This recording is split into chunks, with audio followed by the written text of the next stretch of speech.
yeah. Make all the demons quiet, yeah. We were built to thrive, yeah.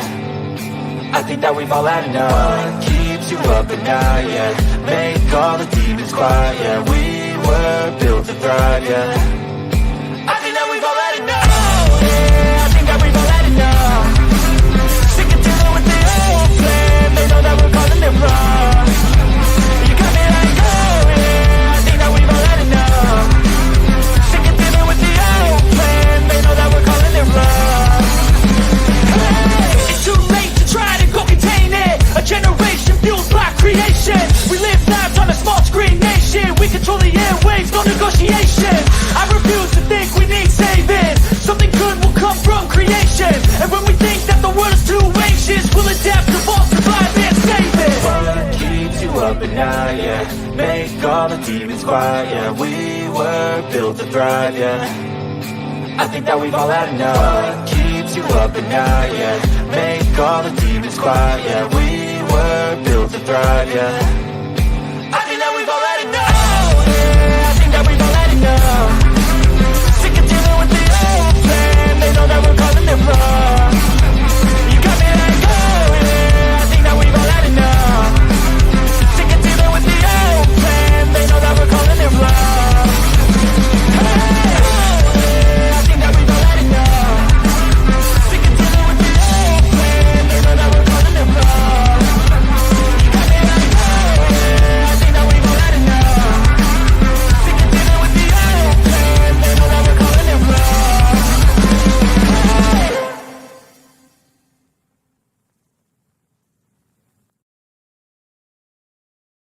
Oh, look at me. I'm retarded. I'm a globe.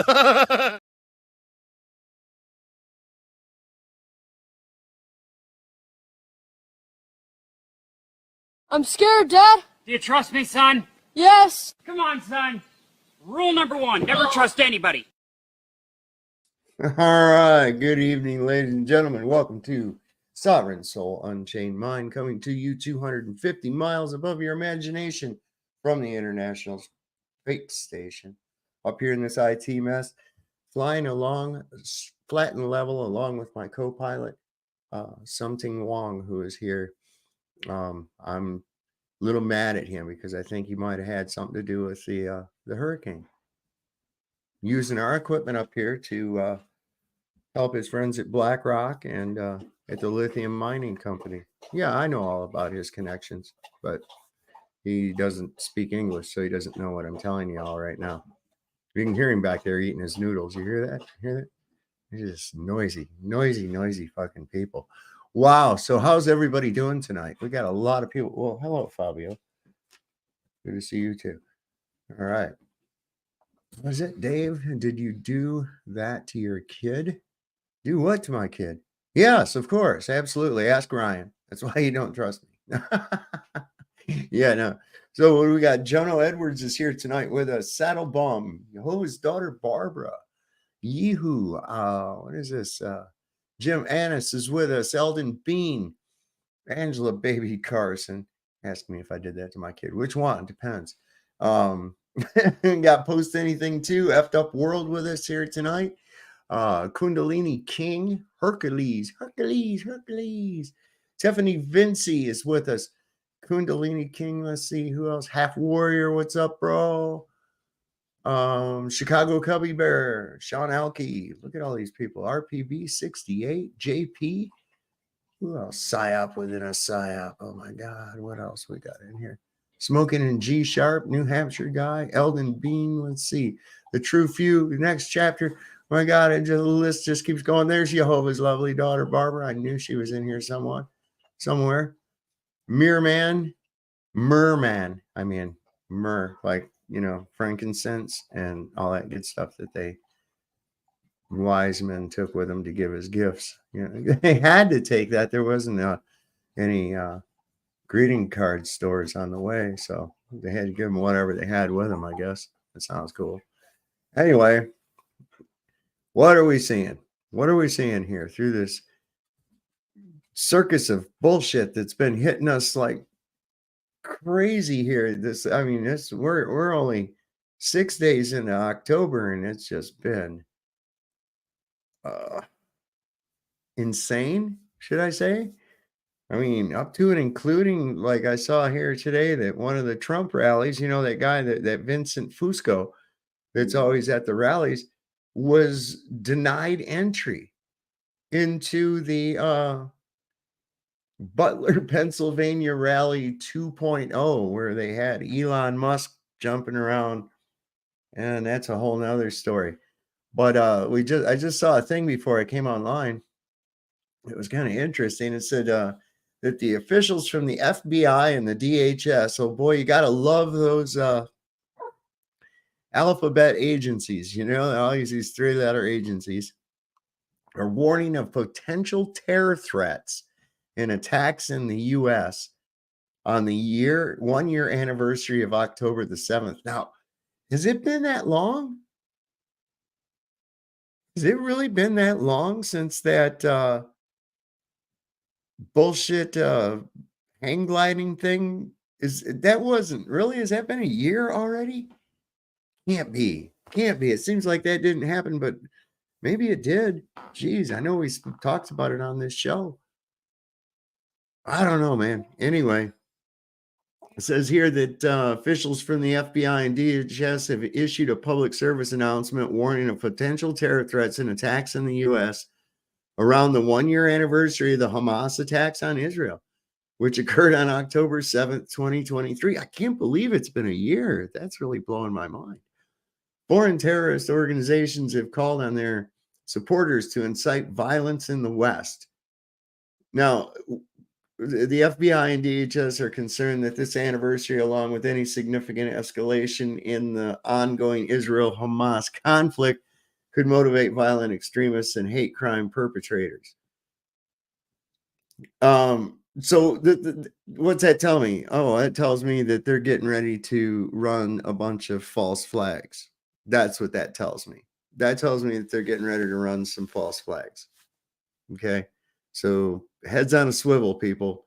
Again, more of their bullshit. But what I'm seeing is now, at first it was like, okay, we're all aware of this devastating hurricane that went really far inland and inundated an area over 2,000 feet in elevation with floodwaters that literally wiped out towns.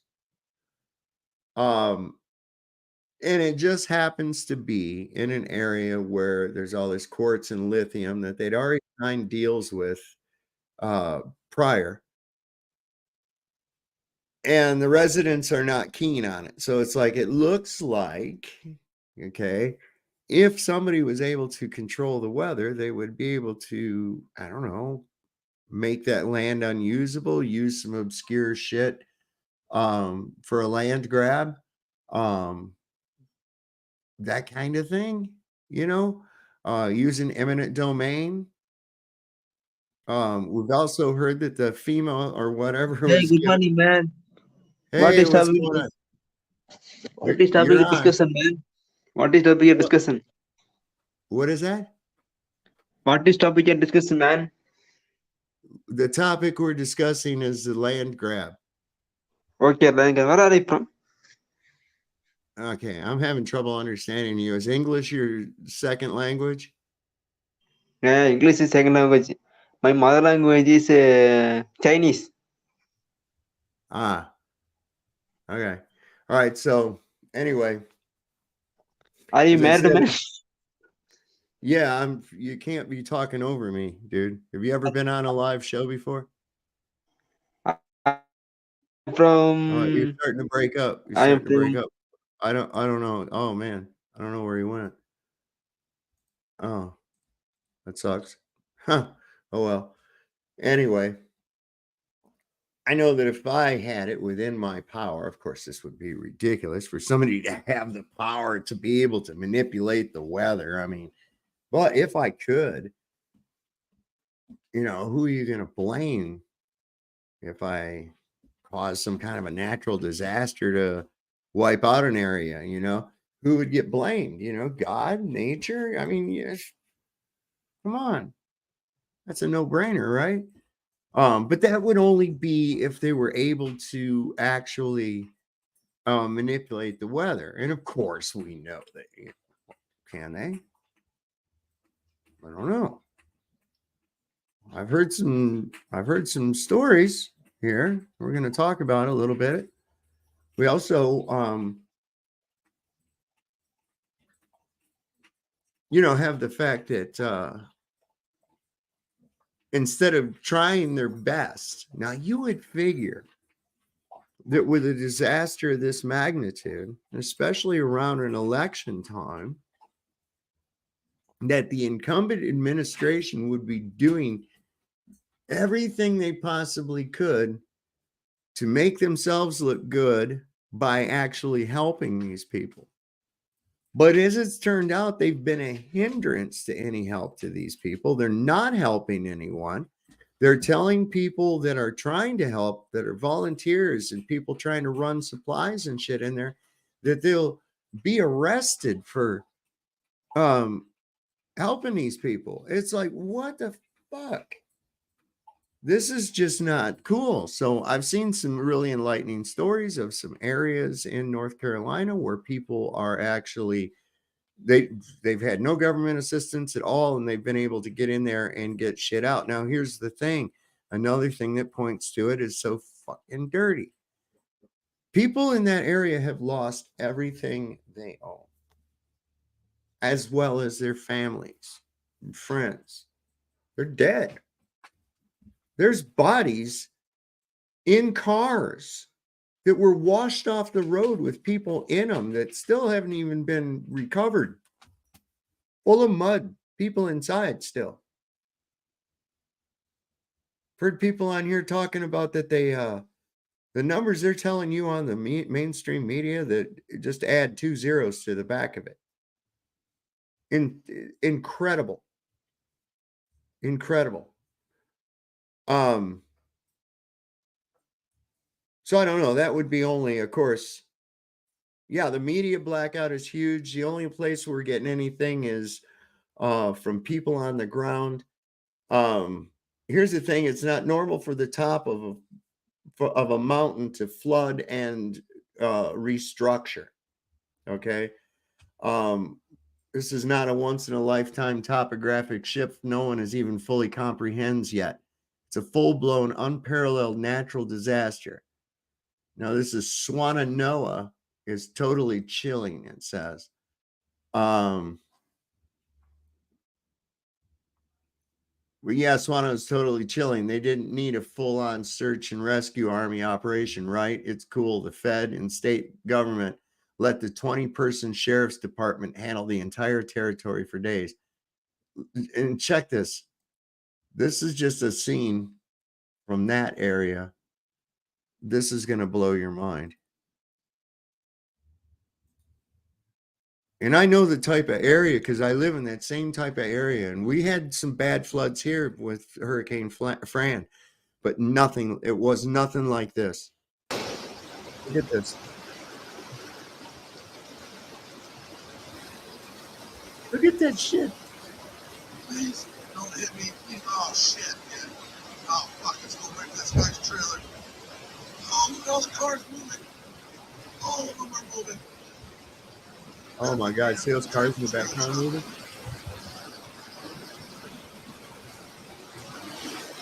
Oh, there comes another one. Oh. Can you believe that?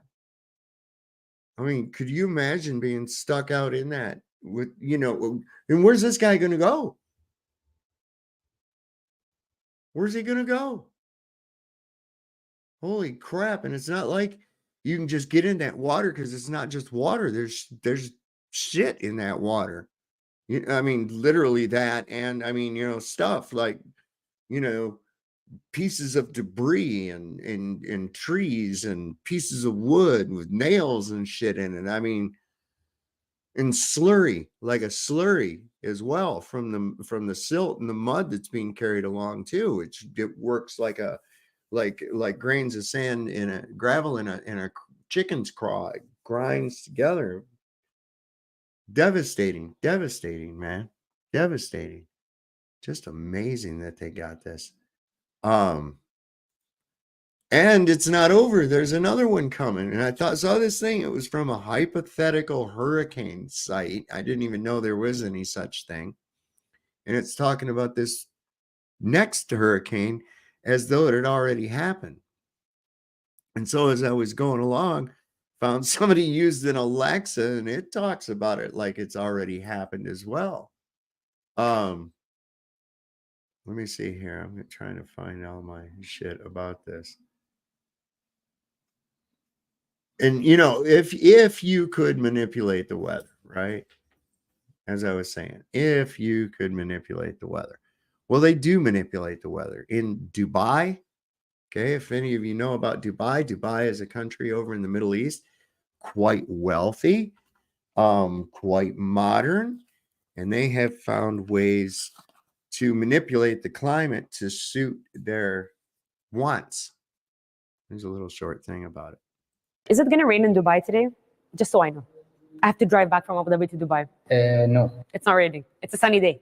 The UAE government invested more than $20 million in research to start a process called cloud seeding. The UAE performs around 1,000 hours of cloud seeding a year, and it's all controlled by this building in the National Center of Meteorology in Abu Dhabi, where they track the whole process. We met with a cloud seeding expert to explain how the seeding process works. We wait the forecast. When we have a good, chance for a cloud, we send the aircraft to that location. Go under the cloud. In the first stage of the cloud, there is good updraft at that time. Start to release all the salt, and with the good updraft, of course, it will go inside the cloud. The droplets will become bigger and start to rain. The center manufactures a salt substance that helps enhance rainfall. They put them in what they call flares. Is it going to rain in Dubai today?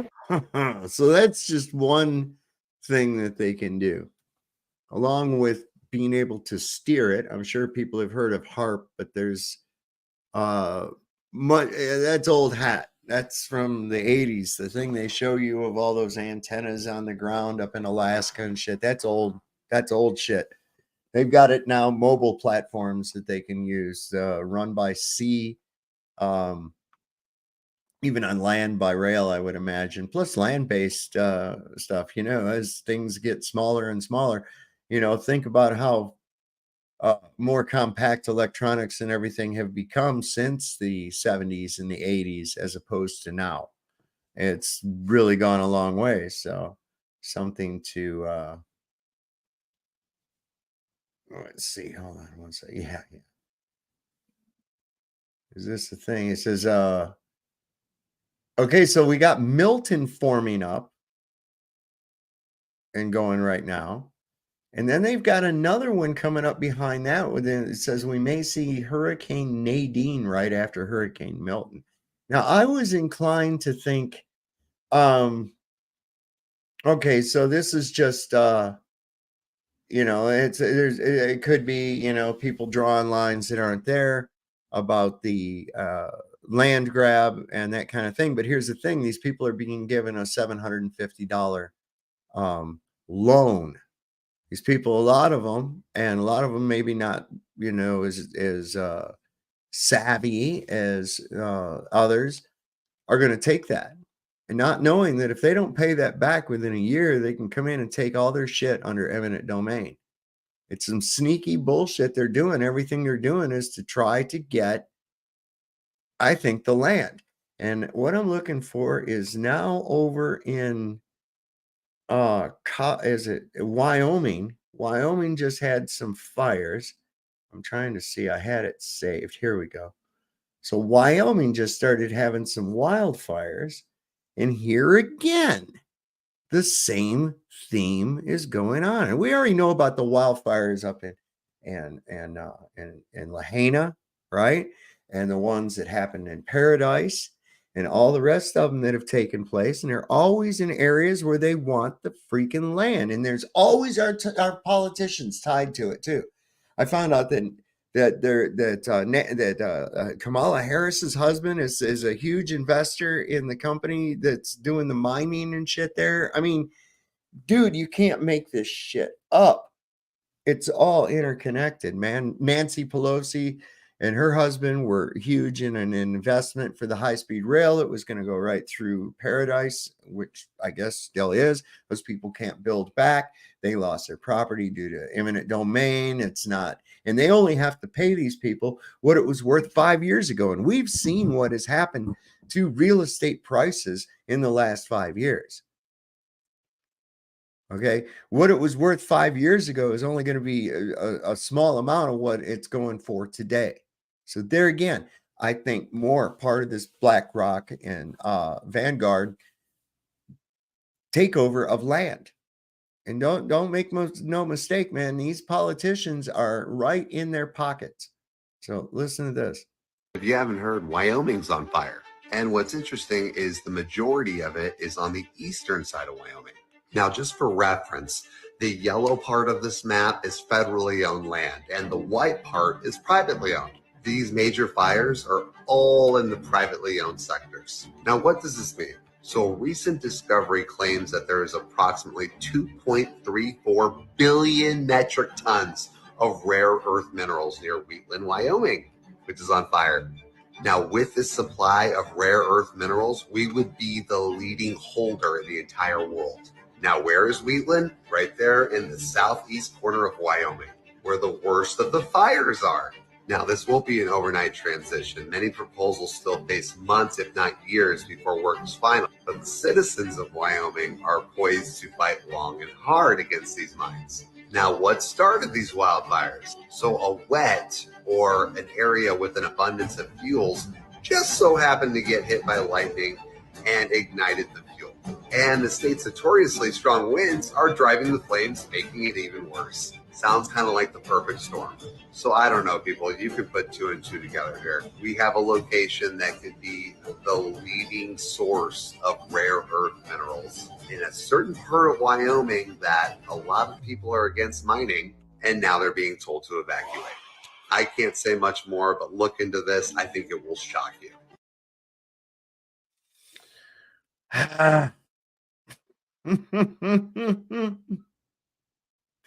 So you can see what's it look like. What's it look like? Walks like a duck, quacks like a duck. It's probably a duck. Just saying, man. That's why I said, that's why I called this tonight, this land grab.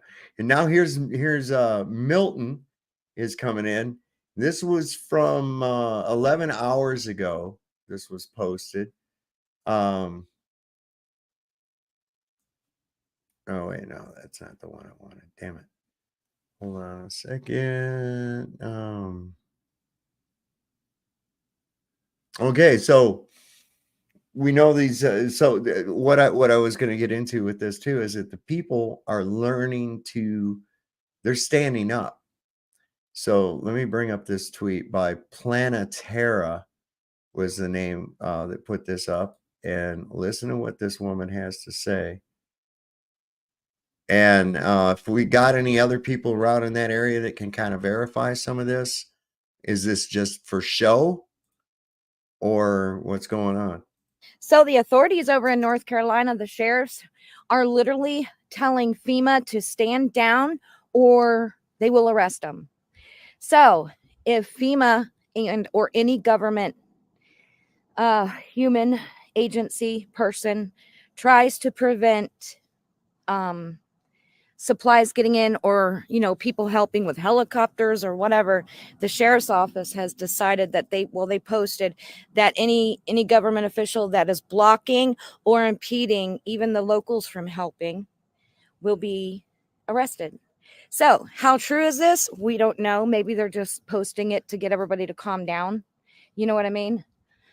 So if you go to their official Twitter and their official Facebook, there's posts that they've released yesterday or last night. So yeah, at least hopefully this is real. So the North Carolina Sheriff's Department has decided that they are going to actually do something for the citizens. They're going to arrest any government official that is impeding any kind of help, helicopters on foot loading stuff, because we all know FEMA's sneaky. And they have no jurisdiction, really. See, that's how it's supposed to be. The people are the sword.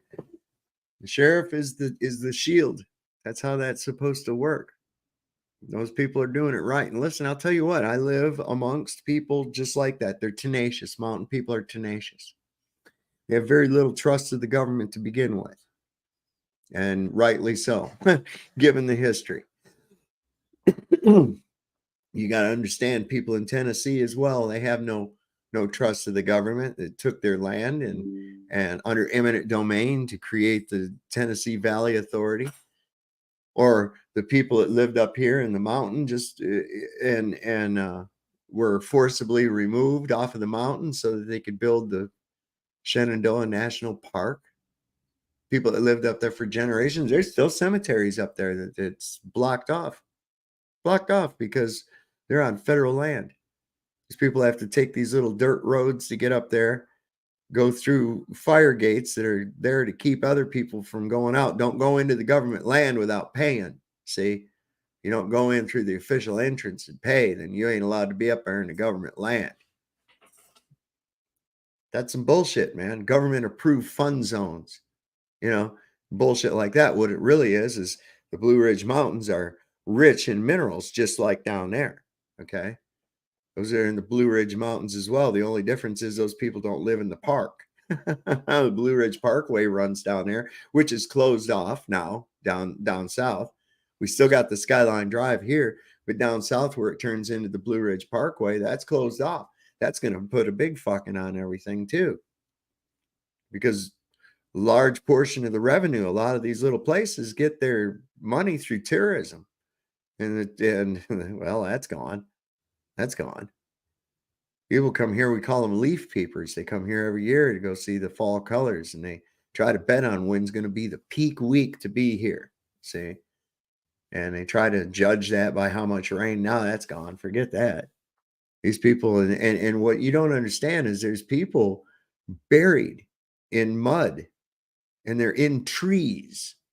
And I know some people, they understand a little bit of woods, but I don't think you understand how the wilderness, how these mountains actually are. You got these little crevices up into the mountains they call hollers. And when there's only one way in, one way out. Well, they just happen to also follow where the water comes down, usually down along what they call a run. It's a little creek that comes off the mountain and usually is a tributary to a bigger stream.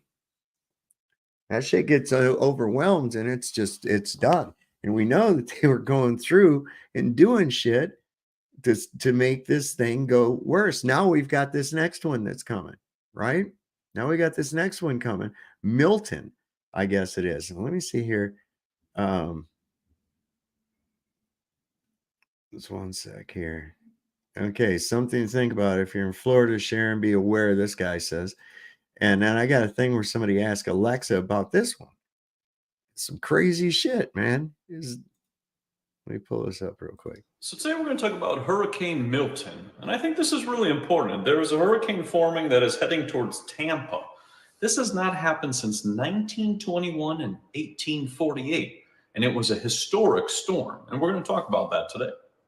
So when we look back in the past, 1848, we see 15 feet storm surges. That is absolutely crazy. And this seems to follow the same trajectory as the 1848 Great Gale, which is interesting. Now, the media is going to say it's climate change, but I'll show you something different. Hurricane and tornado control device patent. Check this out. This is a patent that has been approved. That's what's crazy. These look like cell phone towers or NextRad towers. They send signals into the sky and then modify our weather. So what is real? And just before Hurricane Helene happened, the skies were looking like this. Before all storms so happen, the skies seem to look like this. And so people are aware of other projects which have taken place. This is happening all the time. This is what's crazy. Like, they're trying to say that they're trying to do these things to protect us. But the question is what happens when it goes horribly wrong? What happens when you modify the weather and then the storm just goes completely out of control and you end up flooding everybody around it? That's actually what happened with Project Cirrus back in Florida. So if you're in the area and Hurricane Milton is coming, just be aware of all of these things so that you're not in the dark about natural disasters. Wait a minute. But I was told that weather modification, So today we're going to talk about that kind of that thing, is was all conspiracy theories and tinfoil hat bullshit. And you guys hear that too? What? What's up with Shifty? What's Shifty do now? What's Shifty do now? Day 24.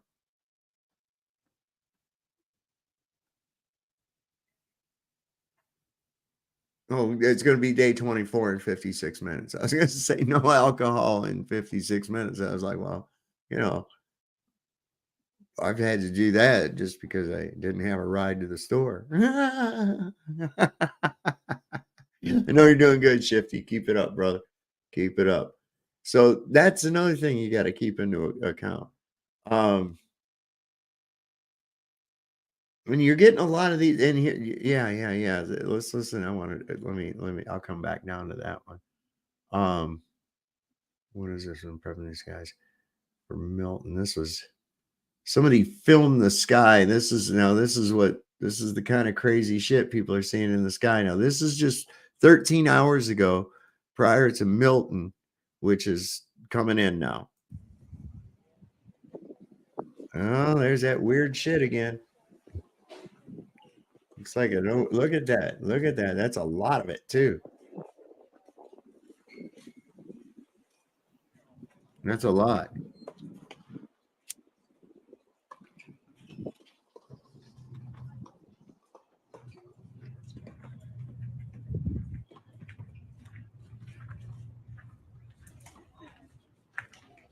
Look at that. Look like frequencies hitting that shit or something, don't it? Look at the wave patterns. Look at those wave patterns. There again, and that one too. And those don't even see how they feather out like that. See how those clouds feather out? Those don't even look natural, man. I mean, none of that really looked natural. It looked like there were some real like puffy clouds in there, but then the rest of that looks like it's, I don't know, man. I don't know. Well, I do know. That's the problem.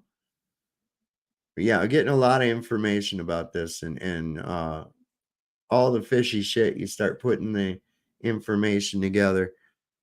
Listen to what this lady says. Y'all, I couldn't wait. I couldn't even dry my hair for this.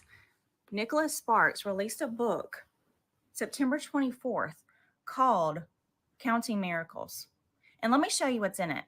Located in the heart of North Carolina, Asheboro is a home to rich economic, natural, and cultural resources. Here we go again. You can see it says North Carolina. I don't have the book in hand, but I'm going to show you the key points here. In September, only a month after she left, Hurricane Helene unleashed massive rainfall. Jasper was at his house in town, not the cabin, when it began to flood. He pushed through water that soon reached his waist. September 24th. If you guys aren't getting it by now, I quit. So a guy wrote a book that was released. So that means he was writing it long before that. But so if it was released September 24th, and that's still before this happened, and that shit's in there, that's kind of crazy. I don't know. Those in the know, right? All we can do is speculate. So this is a pilot. Mr. Guns and Gear put this out.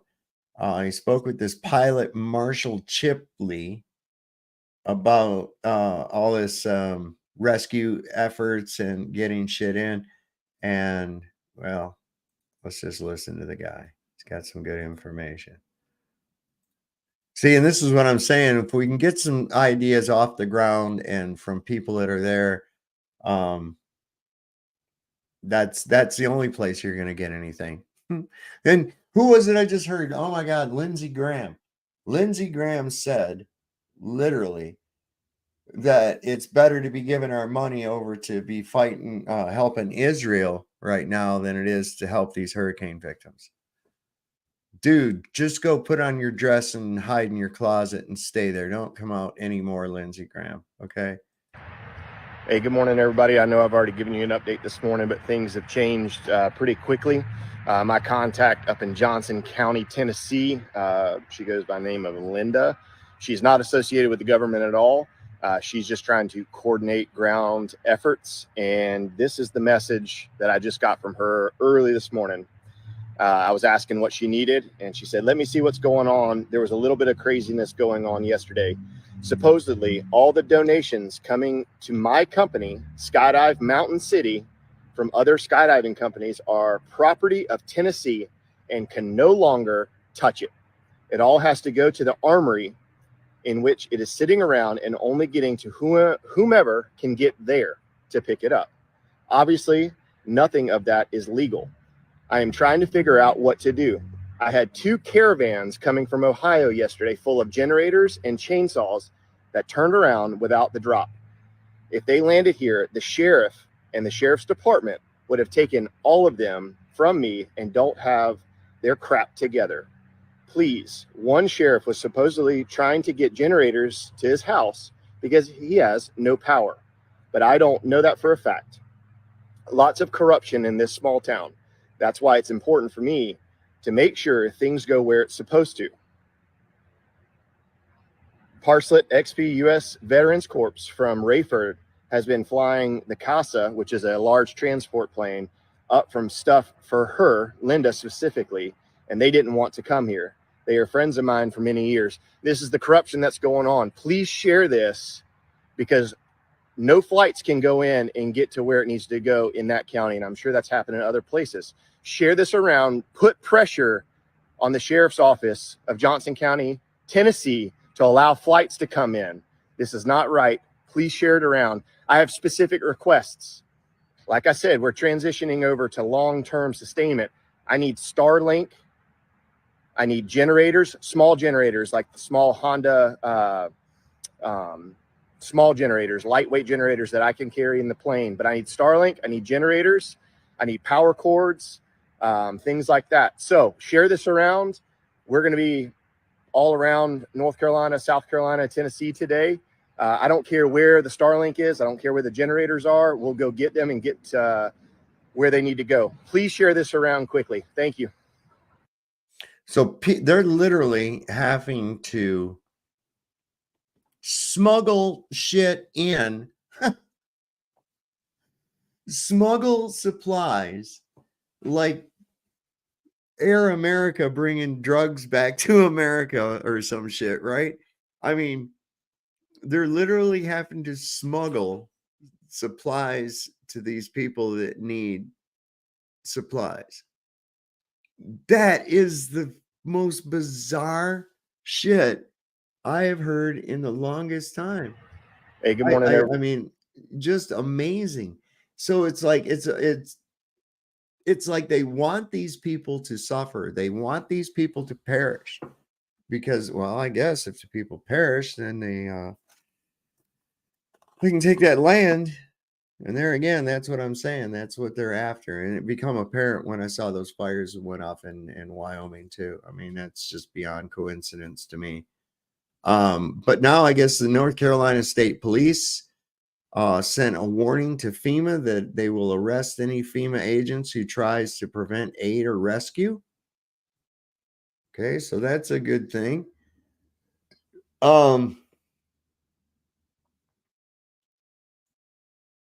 There's a little area. This guy posted this video. It said, randomly landed in this area where the fire station is gone. Houses no longer line the creek. Roads are completely gone. Bridges split in 2. The active search and rescue were taking place. Told power would take 4 to 5 months. 4 to 5 months. And this isn't over. We got Milton coming up too. We got Milton. I'm going to show you some crazy shit about Milton as well. Says we noticed no cell service, so we were able to drop a Starlink system to make sure they get connected. And wow, this is just a flyover of an area. This is Amazing. And I saw scenes similar to this when Hurricane Fran came through here, but this, it was only in little pockets and areas, not like this. This is, fuck, I don't even know what to say.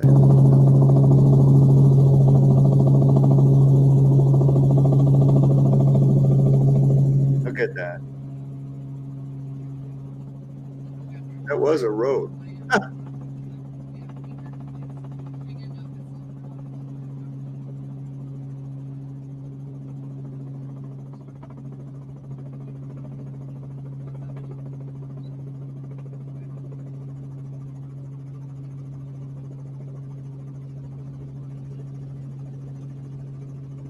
Look at that. See, and that's the thing is around here and in North Carolina and in the mountains like this, those roads follow through crevices. And what else goes through those crevices? Well, there's always a little run or a creek. And man, I saw the Shenandoah River come up to where, I mean, we literally had debris in telephone wires in places around here. It was just, it was crazy.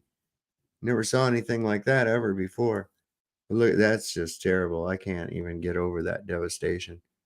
Amazing. Just fucking amazing. Anyway, where's that thing where Alexa? Somebody ask it that. Let me see if I can find that here real quick.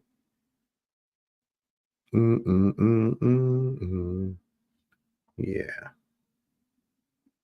Okay, so this is it. Hurricane Milton hasn't even hit yet, but Alexa knows. Get ready, people, it said. So this is kind of crazy. I don't know what to make of this shit. Alexa, what kind of hurricane was Hurricane Milton? From fandom.com.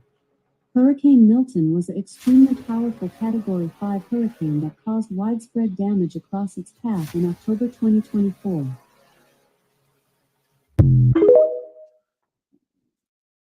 Talking like it already fucking Alexa.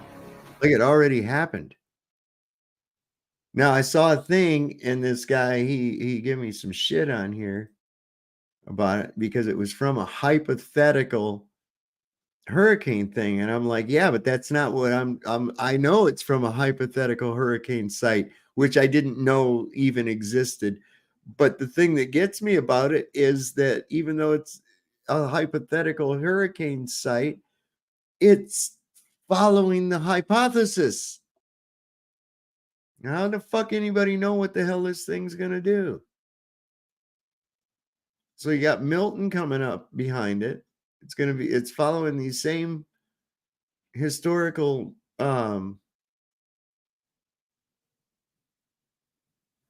pathway.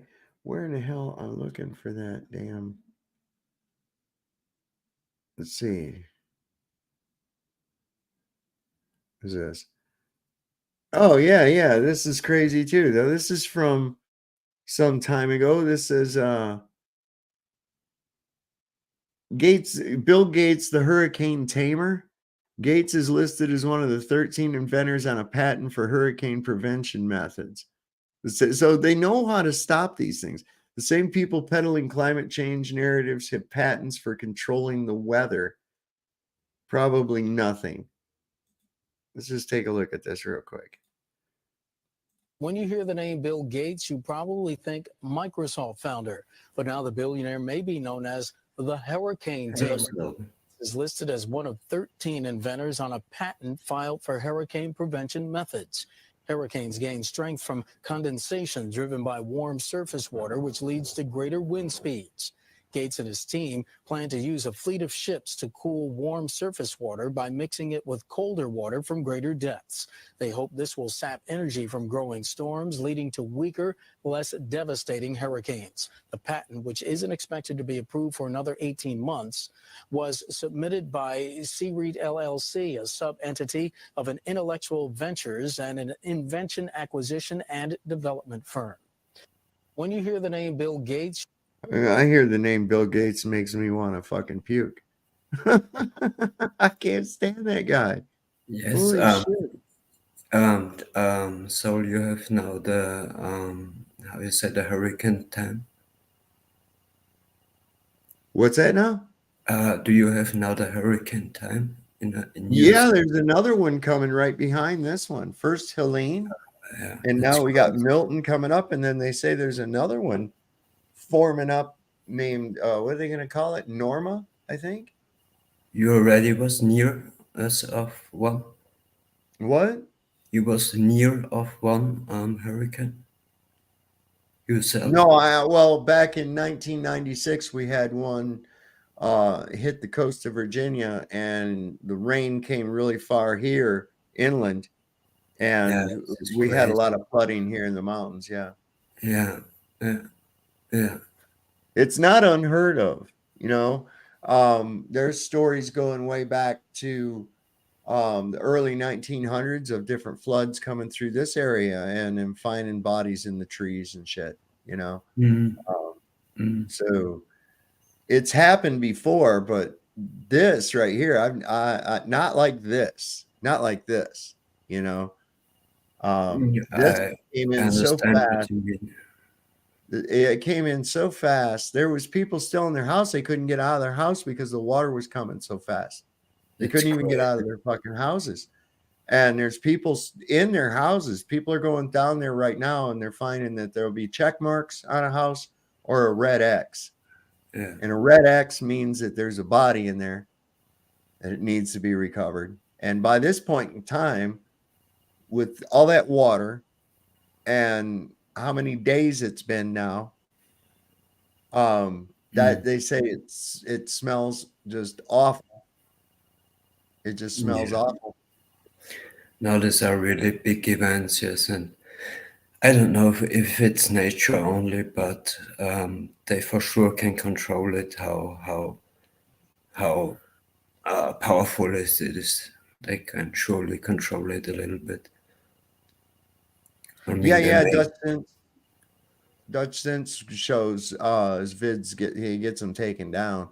I haven't had mine taken down, and I've talked about it and shit. So I have to wonder, maybe it's because I don't reach as many people as he does. What's going on, Harmon? I just saw in your video description here, you're talking about perhaps there's a land grab taking place or something like that. Oh yeah.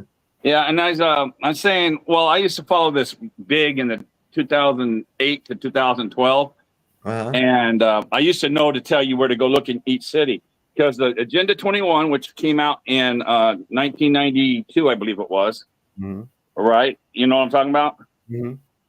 And so part of the agenda was all cities, towns, counties, and everything were to write in new zoning. So if something happened, they couldn't do it. California, for example, when they had all those fires, am I telling you something you already know, Dave? Well, keep talking. I'm sure that there's people out here in the audience don't know about it. And But so, I'm familiar with so it. Yeah. since '92, all these cities and counties throughout probably the world, but definitely the United States, have rezoned everything. So California, where all those fires took place about 6 years ago, Yeah. they can't rebuild in those areas now because because if something happened, it's already been rezoned.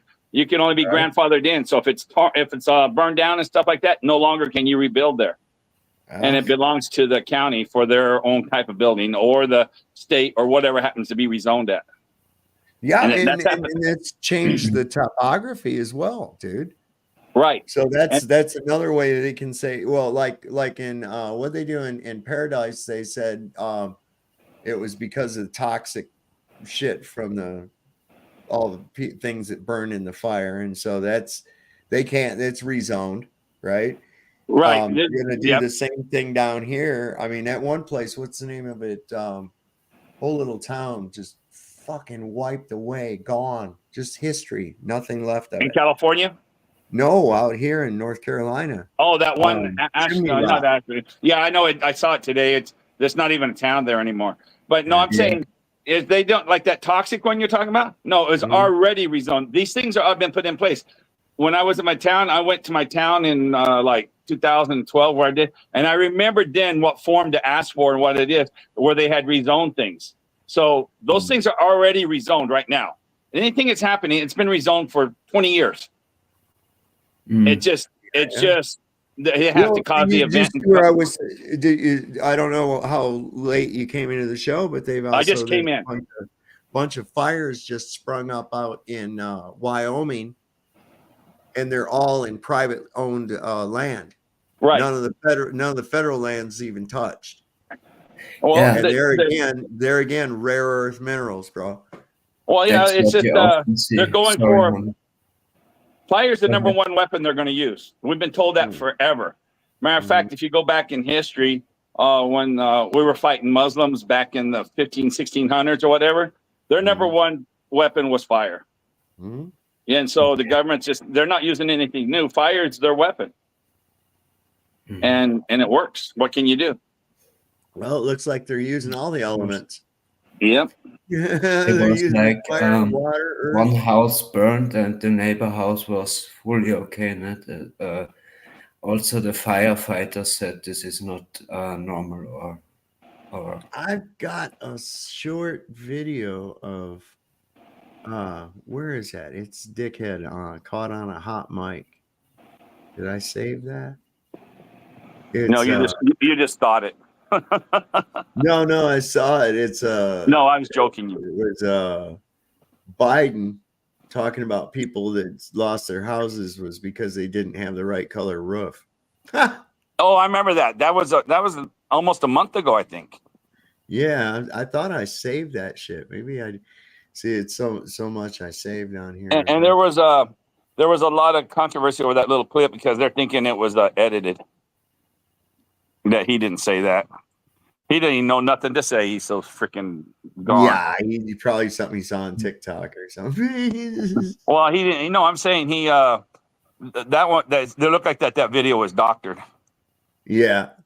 Well, I've seen this trending too, and this is, I think, doctored too, because this is not. It has elements of being acting in it. Okay, so what supposedly happened? I don't know. Maybe you've seen it, and this is kind of shifting gears a little bit, but it's still in the realm of how they fuck with your brain, right? But sorry, so I didn't watch any news. So where it actually happens, the hurricane. Oh, these hurricanes are in the eastern United States. Eastern, okay. Yeah. It's happened in all up from Florida all the way up, and where it really hit and devastated was up in North Carolina. Crazy new areas, yes. And this new storm is supposed to hit Wednesday. Yep. And it's supposed to go all the way parts of Georgia, all of Florida is supposed to be hit. The whole state. Yeah, I'm worried. Melodome's down there, man. Yeah, I was just listening to what he's saying. He says, yeah, it was coming. And he says coming on Wednesday. And then it's supposed to hit. What's after that? Is it North Carolina, South Carolina? Like a quarter of South Carolina and an eighth of North Carolina at the end as it's going out to sea. That's what they have it predicted right now, but they can shift it. There used to be a lady on the, she's still on, but she doesn't do as much. For years, she followed the weather and the fires. Never Lose Truth or something like that. She's an older lady that lives out there in that area. Do you know what I'm talking about? Yeah, I think so. I don't know, maybe. When I say older, she's our age. Yeah, I know. I'm trying to think. Maybe she'd been on she got her channel canceled so many times. When she talks, she sounds like kind of like she's whining. Oh, I can't depressed. But she was a big channel for a long time. Not a flat earther, just reporting on the fires and the floods. She really did the weather really good. Back when Germany, Hitler started with this weather control. Actually. Weather control? Yeah, Hitler. Yeah, I don't doubt it. I mean, everybody was offshore trying to manipulate it, but they can achieve great things already. I mean, sadly. Well, have you seen this? I just wanted to get this out of the way real quick. There's a viral video going around of a Trump hater who destroys a guy's Trump sign. And I want you guys to tell me, do you think this is acting or do you think this is organic? Okay. Watch. This is going to be great. This is going to be great. This is so ridiculous. You realize that, right? No, it's not. Fuck Trump. That's Look, what I say. I know, but I hate Trump too, Chad. But you don't see me out here destroying property. It's probably illegal. You know what? You know what's a fucking crime? Yeah, it is. It is. Go ahead and watch it. They're scripted. They don't even walk on their lines. People usually talk like me and you. We're talking on over each other. Yep.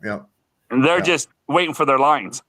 And isn't Trump out of the how you call it, Biden? No, man, he's front runner. He's still in. Oh, he's still in. Okay.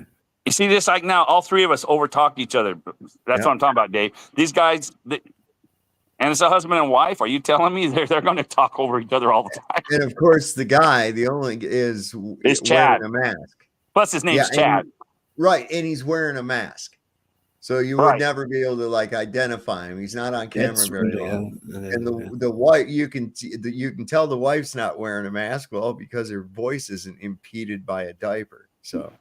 Right. So go ahead, finish it. Trump dance sign. Oh my God! In the main line. I can't believe you just said that. What is wrong with you? Oh, what is that? Oh my God! What is that? Oh my God!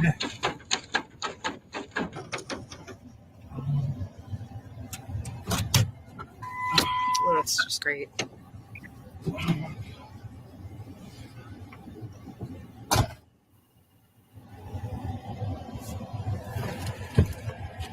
Now, he's being real careful to not be identified.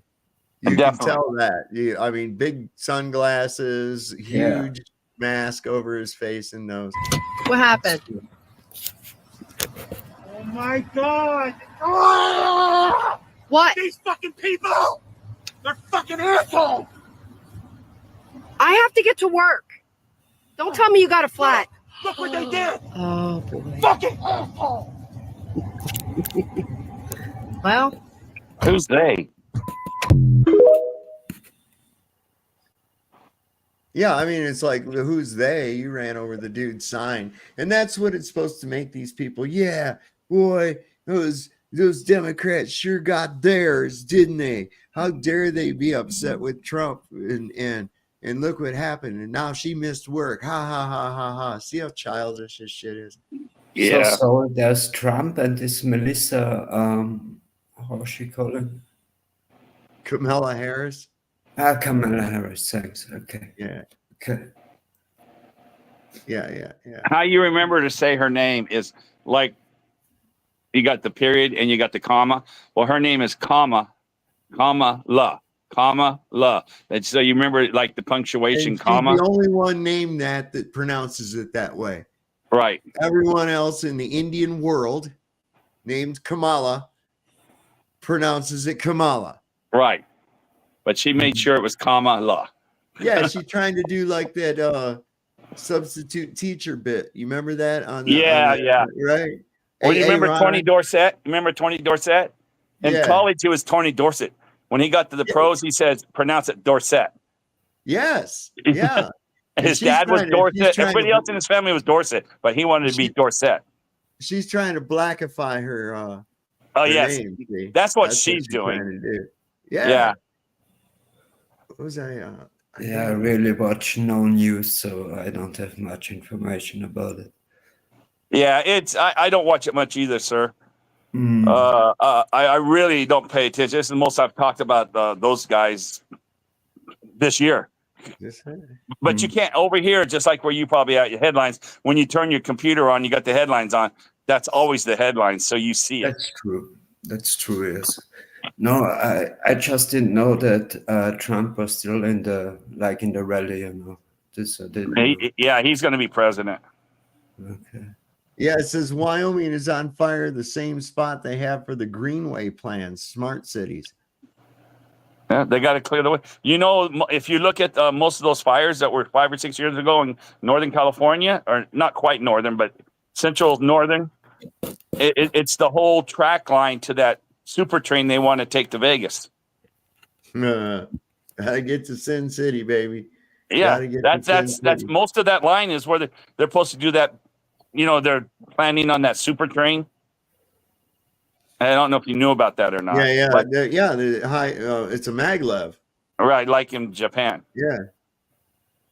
Yeah, and I guess a lot of that area, of course, is reclaimed by has been rezoned, so they can't build on it. So that's where that's going to be crazy. And So people really, huh? Go ahead. I just say it's really amazing if you go back and find out. And when they rezone something, they say it's rezoned, and you look at the paper and ask them, "Can I see the paper?" There's no. The dates will be in the 90s. The dates will be in the 90s that they rezoned it. Yeah. It just had to wait for an incident. I said, "Go ahead now." What were you gonna say? I was gonna say, that dude gets at all the Trump rallies. And people were I saying, really don't watch any of that. I have not serious. This is the most I've this really has been been to, so I going don't know. on since the last 4 or 5 years now. Yeah, I People don't saying watch. that he's well, okay, you've made that clear now. Okay, I apologize. Saying he's JFK Jr. Really, huh? Fusco guy. He was sitting there when Trump got fake shot, like he was gonna just eating popcorn, right? That sounds interesting. So if I'm gonna type in my computer while you're talking. So what would I type in? Guy who says he's fake JFK or something? What? No, Vincent Fusca. Vincent Fusca, huh? Fusca. Fusca. Okay. That sounds interesting. Nice stream today with Zoid. Nice done. Oh, did you? Yeah, I had all kinds of shit going on today. I just typed Vincent in and his name popped up everywhere. Yeah, well, probably good reason. He's been at every damn Trump rally that there's been. And today Trump had a rally in Butler, Pennsylvania again. Now I do know about that. Okay. And that's where he got shot, right? Supposedly got shot. And this guy was denied entry. Was he? Yeah. That's funny. Yeah, and I'm like, what's up with that, right? Because he was like sitting right like behind Trump when the fake assassination took place. Was he right there? Yeah.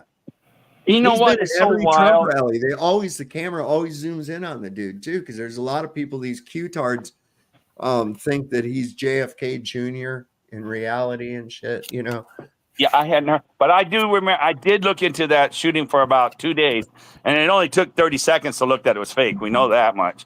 But what gets me, Dave, is how do these people think it was real? These followers of his, the fucking retards, put bandages on their ear on the next rally so they could be solidarity with Trump. And his ear is completely undamaged. Undamaged and healed 100%. It healed in 2 weeks. He said, did you hear what he said when they asked him about it? I'm a fast healer. Yes. Fast healer. Dude's just. This guy. I made a video about it, and I get it there that this was a really inside job. Inside what? An inside job, because when the CIA wants to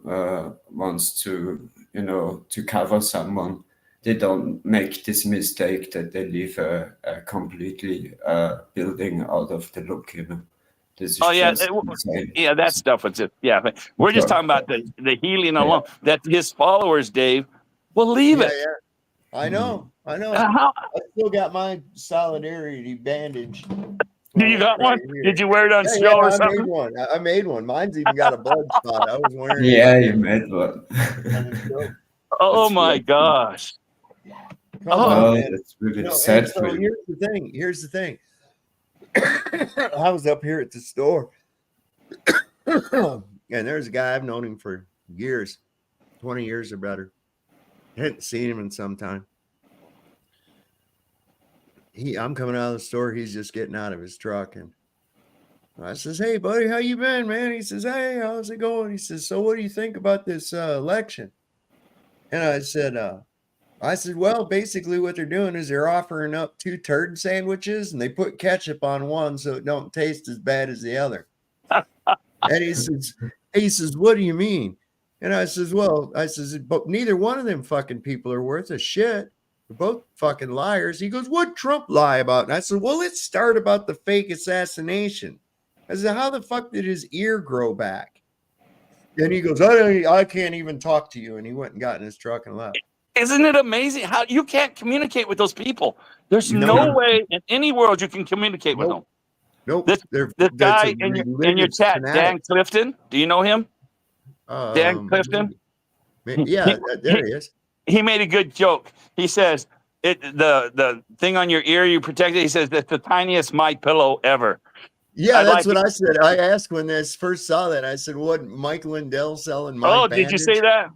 I said that when it happened, man. I said, Mike Lindell's been selling my bandage, instead of my pillow. Well, we're gonna have to scold. We're gonna have to scold Dan Clifton. Oh no, it was a lot of people came up with that. Oh, did they? I didn't. Yeah, I just heard it first time. It's funny. That's easy. That's low hanging fruit, man. Oh man, I didn't know that. Well, but I saw the correlation at least. Yeah. What were you saying? Might jog your memory. This might jog your. You might recognize me even from this. Hang on one second. This is that Fusco guy. They wouldn't let him in. No, step out. I'm not walking you out if you don't come over here. If you don't come over here, I'll walk you out right now. As a member of that board of commissioners, I get to work with some of the finest men and women who serve. Now that's what gets me is I don't understand. That dude's been at every rally. He's like a fixture. He's kind of like how the QAnon shaman was. Remember? Yeah, I do. I know who that is. Well, it's also like in 2016 when he was running the first time.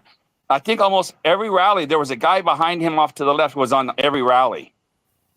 If I remember, not him. It was another person that was almost in every rally back in 2016.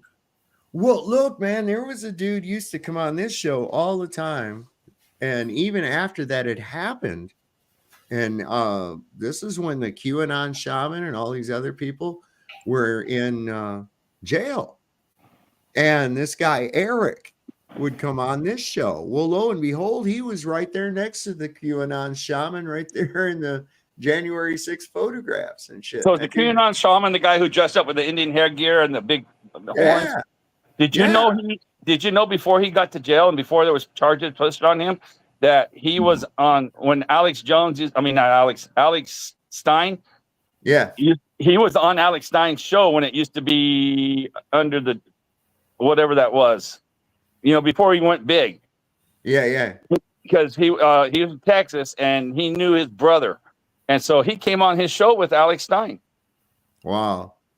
But I mean, here's the thing that got me. The guy that would come on here, Eric, all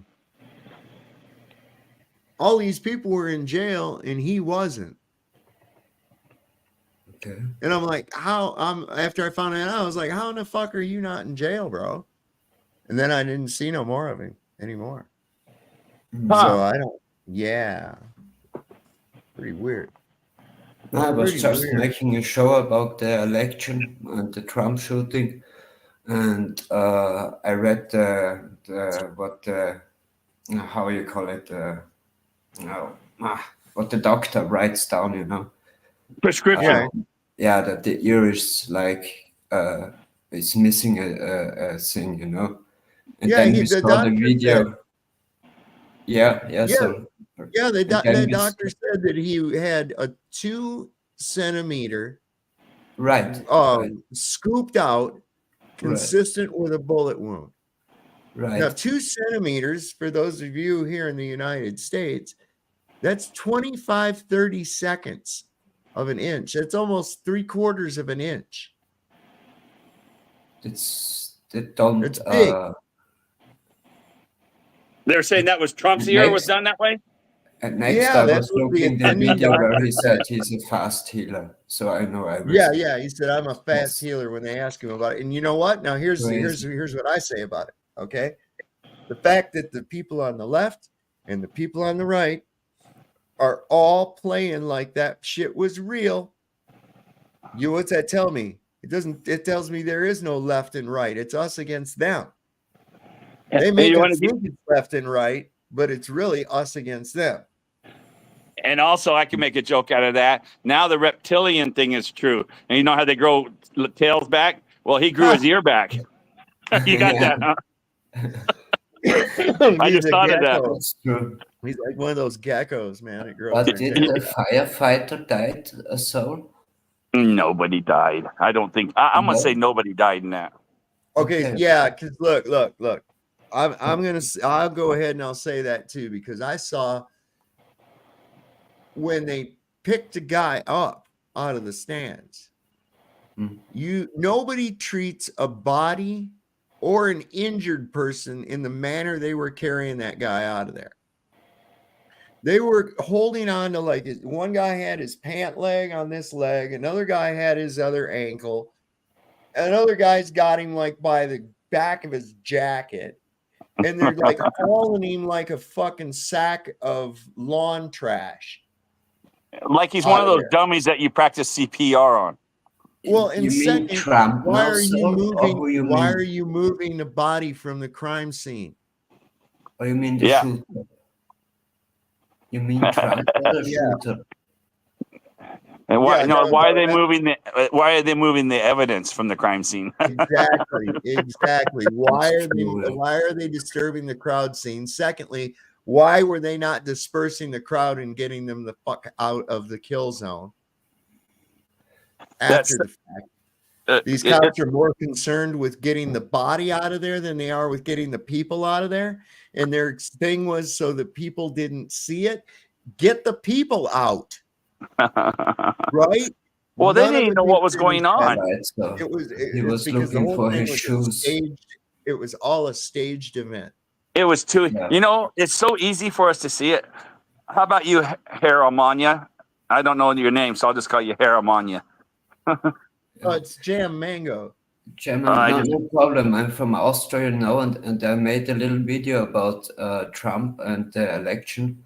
And then I just read the doctor, what the doctor wrote. And then I thought Trump, like he was doing it off the ear and said, "Oh, I'm a fast healer," So there was nothing on the ear. This is so. So what country are you from?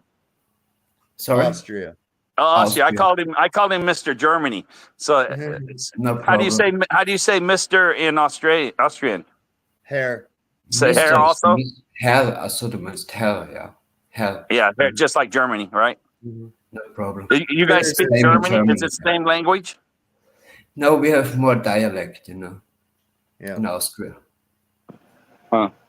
So check this out, Harmon. In German, they speak more the fine German, So Jam, check this out. You'll be interested to know this too. Yeah. You know, out of that, he got this iconic photo where he put his fist up in the air and he said, "Fight," right?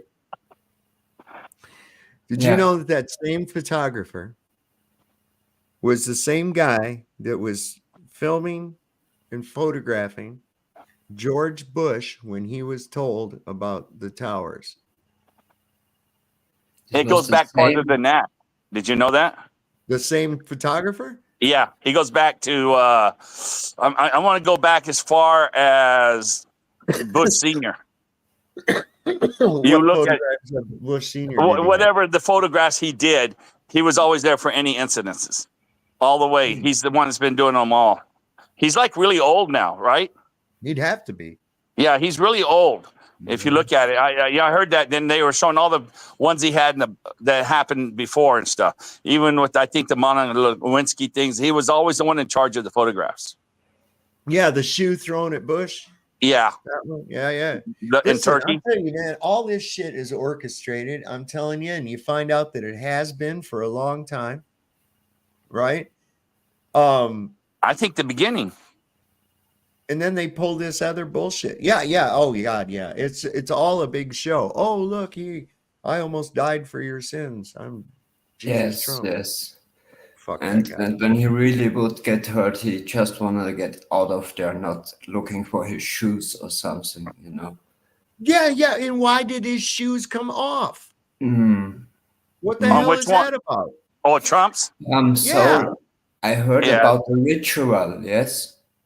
what they Yeah, I've heard satanic about that. pastor But I think, use. I think that You was on do purpose. blood too. on the ear, you do blood on the knees, and you do blood on the feet. On the great toe of the right I foot. don't and know, the you right know. ear. Blood from the right ear and on the great toe of the right foot. It's just. How long did it take you to see? I mean, just when I heard it on the news, I knew it was fake. That's how fake it was. Uh-huh. Yeah. Well, And here's another curious thing too. Never before had CNN ever broadcast a Trump rally. Right. There's so many things. I mean, yeah. So Yeah. you remember back when Trump first became president? Back in 2017, yeah. He called all those media people and everything in there and had that secret meeting. I don't remember that. No. We still don't know what the fuck they talked about in that meeting. And then there was that picture, the storm is coming. All right. Okay. And you know what that made me do? It made me go watch that movie again. You know that movie where the guy, there's a storm coming. There's a storm coming. Do you remember that one? Yep. I loved that movie. So I went back and watched it back in 2017 when they did that. So I'm like looking at that going, okay, so what's the real deal here? What's the real deal? What did he talk? What did he tell these people? This is all part of a stage show. Every last bit of it. I mean, come on, look at this shit they're throwing in front of you and everybody just takes it. Oh, well, that's just a coincidence. You mean to tell me that this guy that's in the Ukraine became president of the Ukraine and he used to be a TV show guy who played actor who became president of the Ukraine. President, so yeah. What the fuck? I mean, just the shit that they do. That book that girl talks about, it was released like before this hurricane hit, and talking about that same thing in the same area. Alexa talking about the damn thing as though it's already occurred. And he was also, like screaming for fight against Russia, Most people were like, come on, let's just go to the Russia back, yes.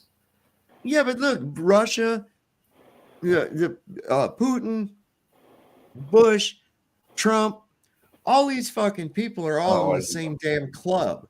Okay, they're friends, for crying out loud. Yeah. They're playing us like a fiddle, man. They're playing us with this propaganda bullshit. Now the State Department coming out saying, oh, look, October 7th, there's going to be terrorist attacks in commemoration of the October 7th Hamas attack. And I still can't believe that that's been a fucking year. I know. Can you believe that? It's been a year now. I'm near Ukraine, and I say just how they did it. They made a lot of money, and the people was the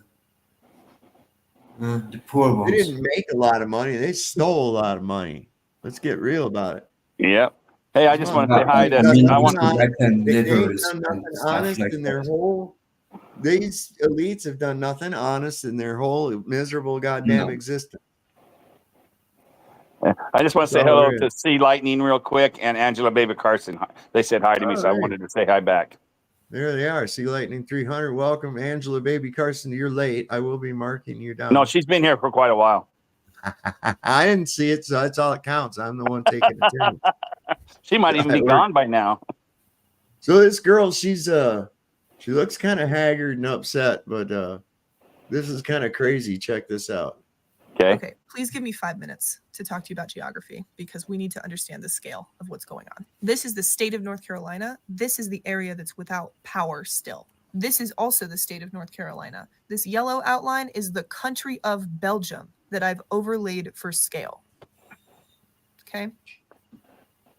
This is the scale. 230,000 customers without power means households. Based on US Census data, the average household size here is about 3, which means we're talking about 600,000 to 700,000 people who have not had power for a week. That is an emergency by itself. If you don't have power for a week, then if you had food stored in the freezer, no, you don't. If you had breast milk, insulin stored in the fridge, no, you don't. You don't get to run your CPAP machine. 750,000 people without power for a week. should make headline news by itself. But power outages are unfortunately one of the mildest of problems. Water is also out. Cell coverage is out. If you're seeing people posting from this area, there's a good likelihood they're having to drive miles to do that. And that is if they have a car that wasn't destroyed, if they can get gas somehow, and if they have roads they can drive miles on. These are the road closures. Okay. And these roads are not closed because there's some water on them. They're closed because they look like this now. It's amazing. Right. This times this. That's the scale. The reason the roads look like that is because this is the topography. This is not like a lot of cities where you drive for a half an hour to go get to this. This is the region. This is where people live. When you live in the mountains, you get one road.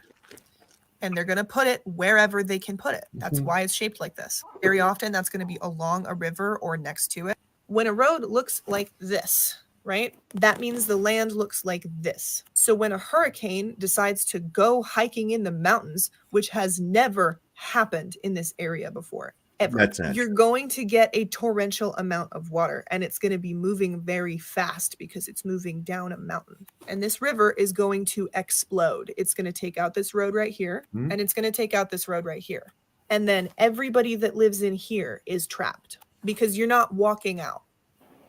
Some All that because water will seek its own level.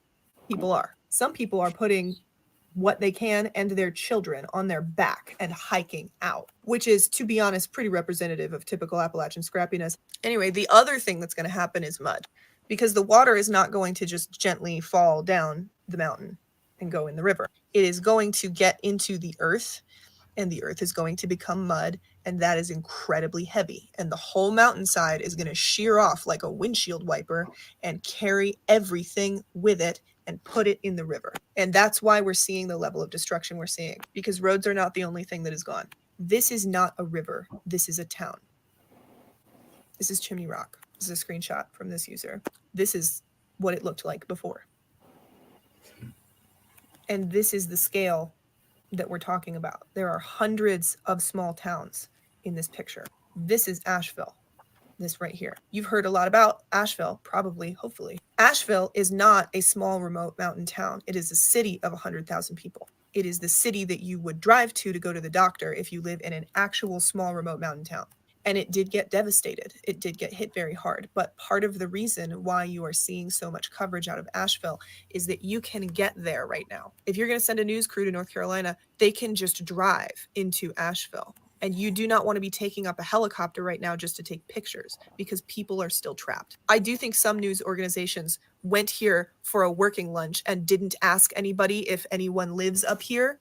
So I'm a little frustrated by that. But gradually, I think the coverage is developing. The rest of this is going to be very bleak, so don't watch it if you're already not okay, please. The mortality counts that you've seen in the tens are irresponsibly optimistic. Those are the people who've been identified. When you find someone's remains washed down a river, how do you know where they came from?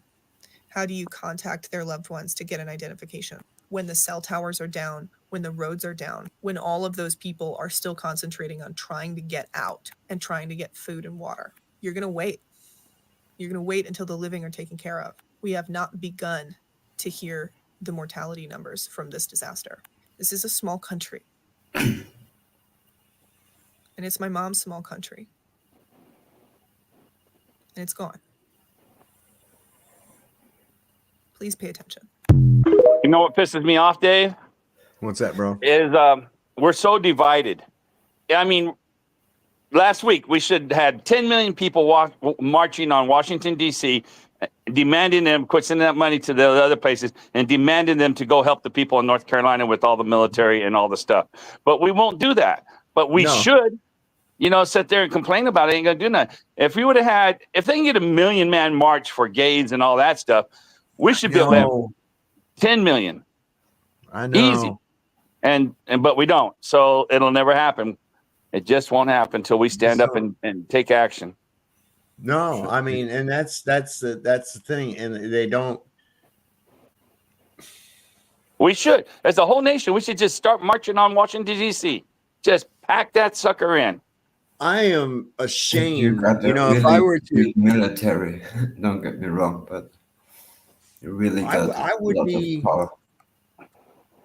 if I went to if I went over to Europe or someplace like that, I'd be halfway embarrassed to even admit that I was an American, because I would think that the people would look at me immediately like I was just some kind of a moron. Right. You know, just based on where I'm from. I know what you And mean. it's because I look at Americans like that. I assume, you know, the worst of most of them, because there's so many bad, so many terrible ones. But the thing is that, you know, I still feel for them too, though. It's not their fault. I mean, they've been trained that way, you know. Yeah, They're we've been like, divided. We've totally yeah, been docile. I don't know if they, I know they would say the fluoride crap, but something's made us docile. Something's made us weak. You know? Just that I get it right, so was this the hurricane disaster or something different? Yes, hurricane disaster. But it's not a natural hurricane. It was a weaponized one for sure. The world They is never had a hurricane there ever.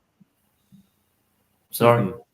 They never had that before. Like you said, those mountains. The hurricane doesn't go that far in. Right. They've gotten rain, but never like this. You Right. know, they've had And flooding the wind. before, but nothing like this. This came in just torrential dump of water. Like a river Not flowing to down. mention, and there in Tennessee, they had to release a dam as well because Yeah. of the amount of water. Listen, Yeah. this is I just wish we had enough united stuff that we could do that. You know? well, they are really. You would be surprised. Now, I'm going to show you some more shit in here too. These truck drivers and stuff that have been getting down there, man. It's like nobody. They're not allowing it. Oh, I know that part. I'm saying that's why we need to walk on DC, because they're stopping the helicopters from helping people. Well, this is the whole thing. That not now. Not now. These people, no. Sheriff had to step in and say, we're going to arrest you if you try to stop these people. And the only reason they've done that is because these people are armed. These people have come to the point right now where they're just going, you know what? Fuck you. You're not stopping us. That's awesome. Because those are my loved ones. Those are my friends. Those are my family. And I will shoot you dead if you try to stop me. That's the only recourse they had, was to come in and say, hey, whoa. And that's how it's supposed to be, is because the people are the sword. And the sheriff is supposed to be the shield. So I just heard the first part. So this second part, that is awesome if they're doing that. Yeah. I mean, and remember Hawaii where they stopped the guys? The sheriff had them stopped out there and they're trying to take all this water in there. He says, I just been told you guys can't go. Why? I just been told you can't go. So you can't go. And they stopped all that supplies. You remember that in Hawaii? Mm-hmm. So they tried the same thing there, right? But those guys from the mountains ain't going to take that shit, is what you're saying. No. Listen, I live with mountain people. Okay. Right. They're a resilient group. They're a resilient people. They really are. And just like when I was saying 20 some odd years ago, back or 96, when we had Hurricane Fran and this area got flooded, there was a lot of people lost their homes and shit. And it was widespread through several counties, and the people came together. The people always come together and help their communities. And it's amazing. It's a different breed of people. It's not like the people that live in the cities at all out here. Not a bit. That's awesome. We've still got that sense of community, you know, going on. And there's people around here. Our local fire department, they had one of their old tanker was for sale, and they went ahead and donated it to one of the towns down there. They got it. They're just the other day took off to drive it down there.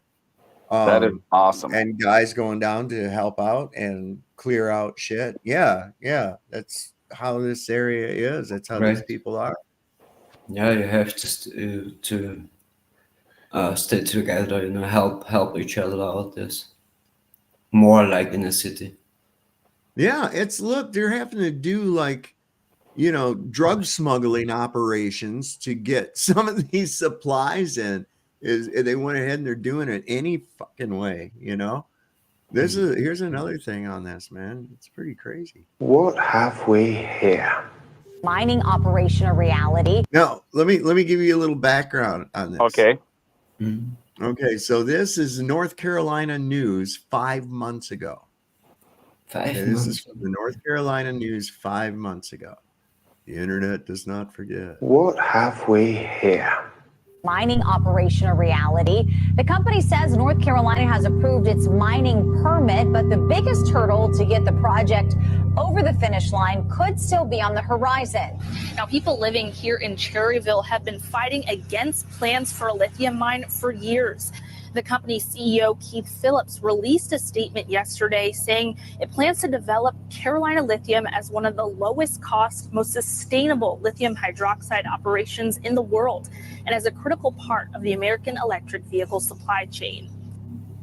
I was a little shocked to see 11 and a half years. I'd always heard it was going to be like 15 to 25. That's even more concerning. It's only going to be 11 years to disrupt all these people and their homes and their property and their water over 11-year project. If that area has been inundated, is in a disaster zone, then the government can come in and do eminent domain and they can pay you what it was worth 5 years ago rather than what it's worth right now. I'm sure this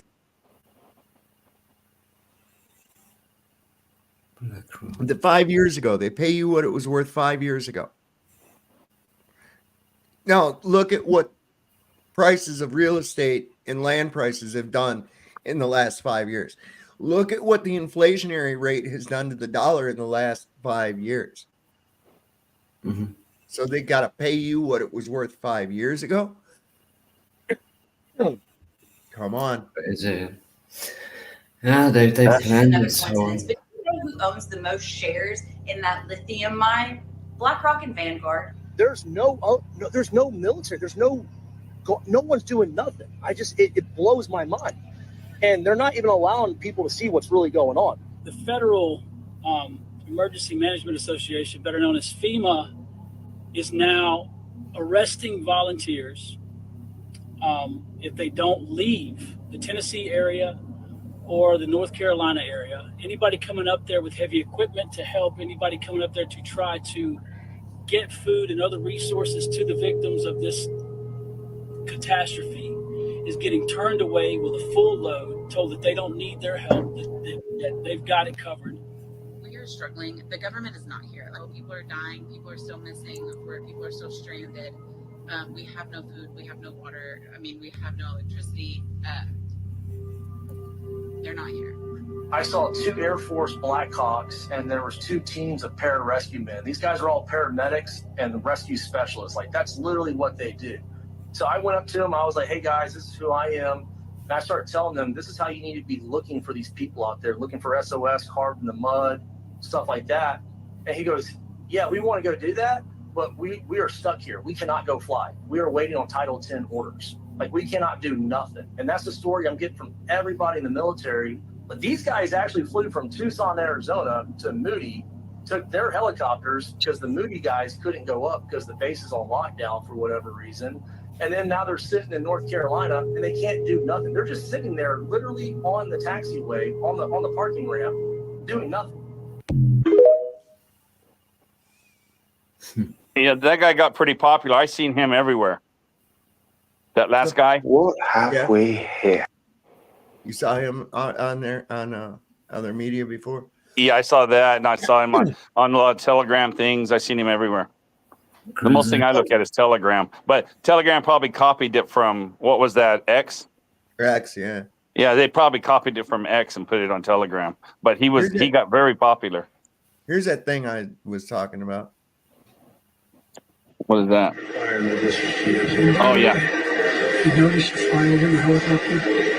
Those places with big roofs, they didn't do it. It's the right materials. Yeah. So we got to change the thing. We're going to put some trees. People up to the Crazy. The more I look at that, the more non-real it looks. It looks like CGI automate. That could be AI right there. It does look like it. It does look like it. Let's look at that real close, real game. Yeah, it looks really AI to me. Because look at the guy in the background. Okay, look at the guy in the background. This is why it looks AI. I'll tell you. Plus the audio. Where'd they get a mic? It just picked up him and nobody else. See this guy Yeah. back here in the middle? I'm waiting till you come up on the big screen. I'm not going to look on my phone, so it'll be a second. There it is. So what Yeah, guy in the middle? Yeah, that's the guy in the middle. Look at the lights in the background too, and everything. His hair. Yeah. To me, that's 100% AI to me. It is. It is. Look at this specular highlight for some reason on his Yeah. cheek. Yeah. Oh yeah.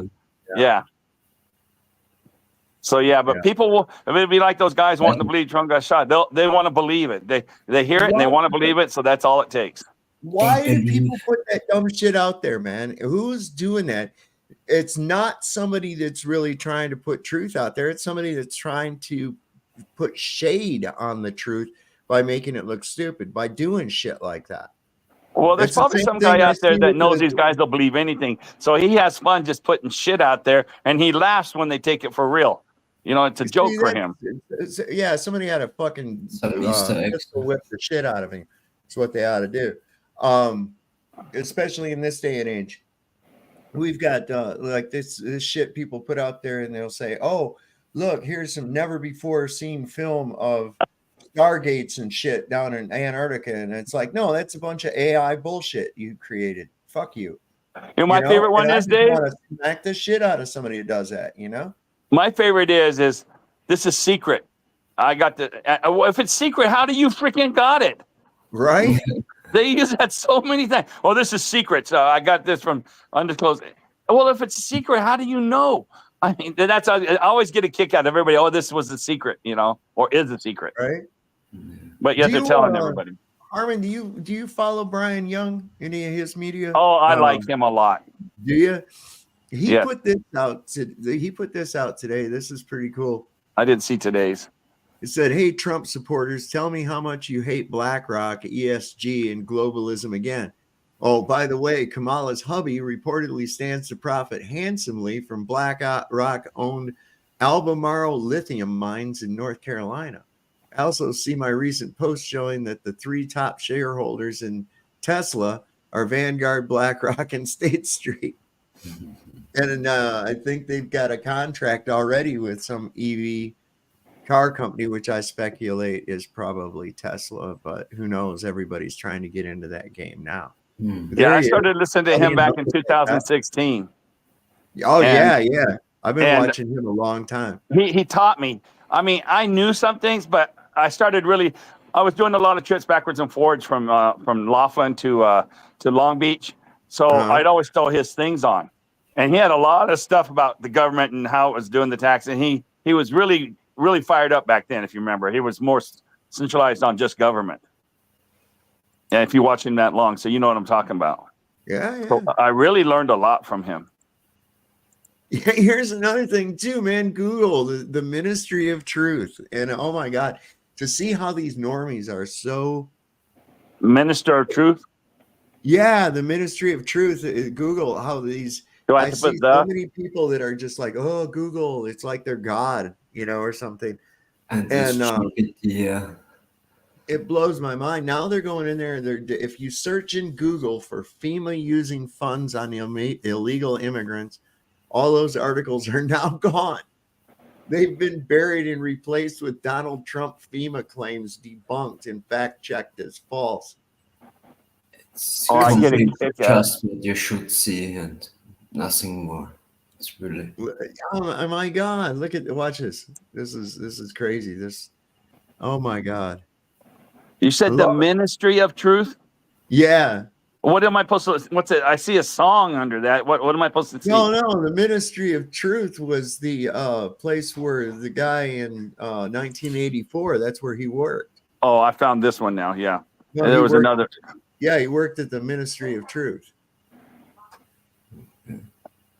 and he'd have to like replace articles and shit and whitewash stuff all day long. Like one day the headline says, Eurasia has always been our enemy, and then the next day it's Eurasia has always been our greatest ally, you know, and it's whatever that says is the truth. Oh, okay, I get it. I see the building he worked in and stuff now. Yeah, they call it the Ministry of Propaganda. Yeah. That's what they were calling here in this article. So people believe it though, right? Well, sure. And that's course. exactly what Google has become. Whatever Google says is correct, because after all, it's the internet. Right. You know, They don't, like you Google- say, they don't need to burn books anymore. Everything's on the internet, and they just change the story from one, like you said, one day to the next day. Sure. And So erase what the was last one. first, what was the first online reader thing called? In the Kindle. 90s? It was called a Kindle. Oh, yeah, Remember? that one. Okay. Yeah, the Right? little Kindle book. Yeah. Wait, kindling. And if I'm not mistaken, I think their little logo was a fire, wasn't it? I don't know. It's still the number one thing on Amazon. That's Amazon's Let's book look thing. at It's their called logo. Kindles. It's called Kindle. Let's see, it's KIND. Yeah. Kindle logo. That's Okay. it's on not Amazon. Did I say Amazon? Yeah, Amazon. That's Amazon's that's their book reading place. Okay, You still get it on Kindle. Make also a lot of money. Yeah, Kindle Fire. That's the name of their reader. It's Kindle Fire. Right, and they used to have a little fireplace, like they were reading around the fireplace, and on the Yes. logo was a fire and a Yeah. fireplace.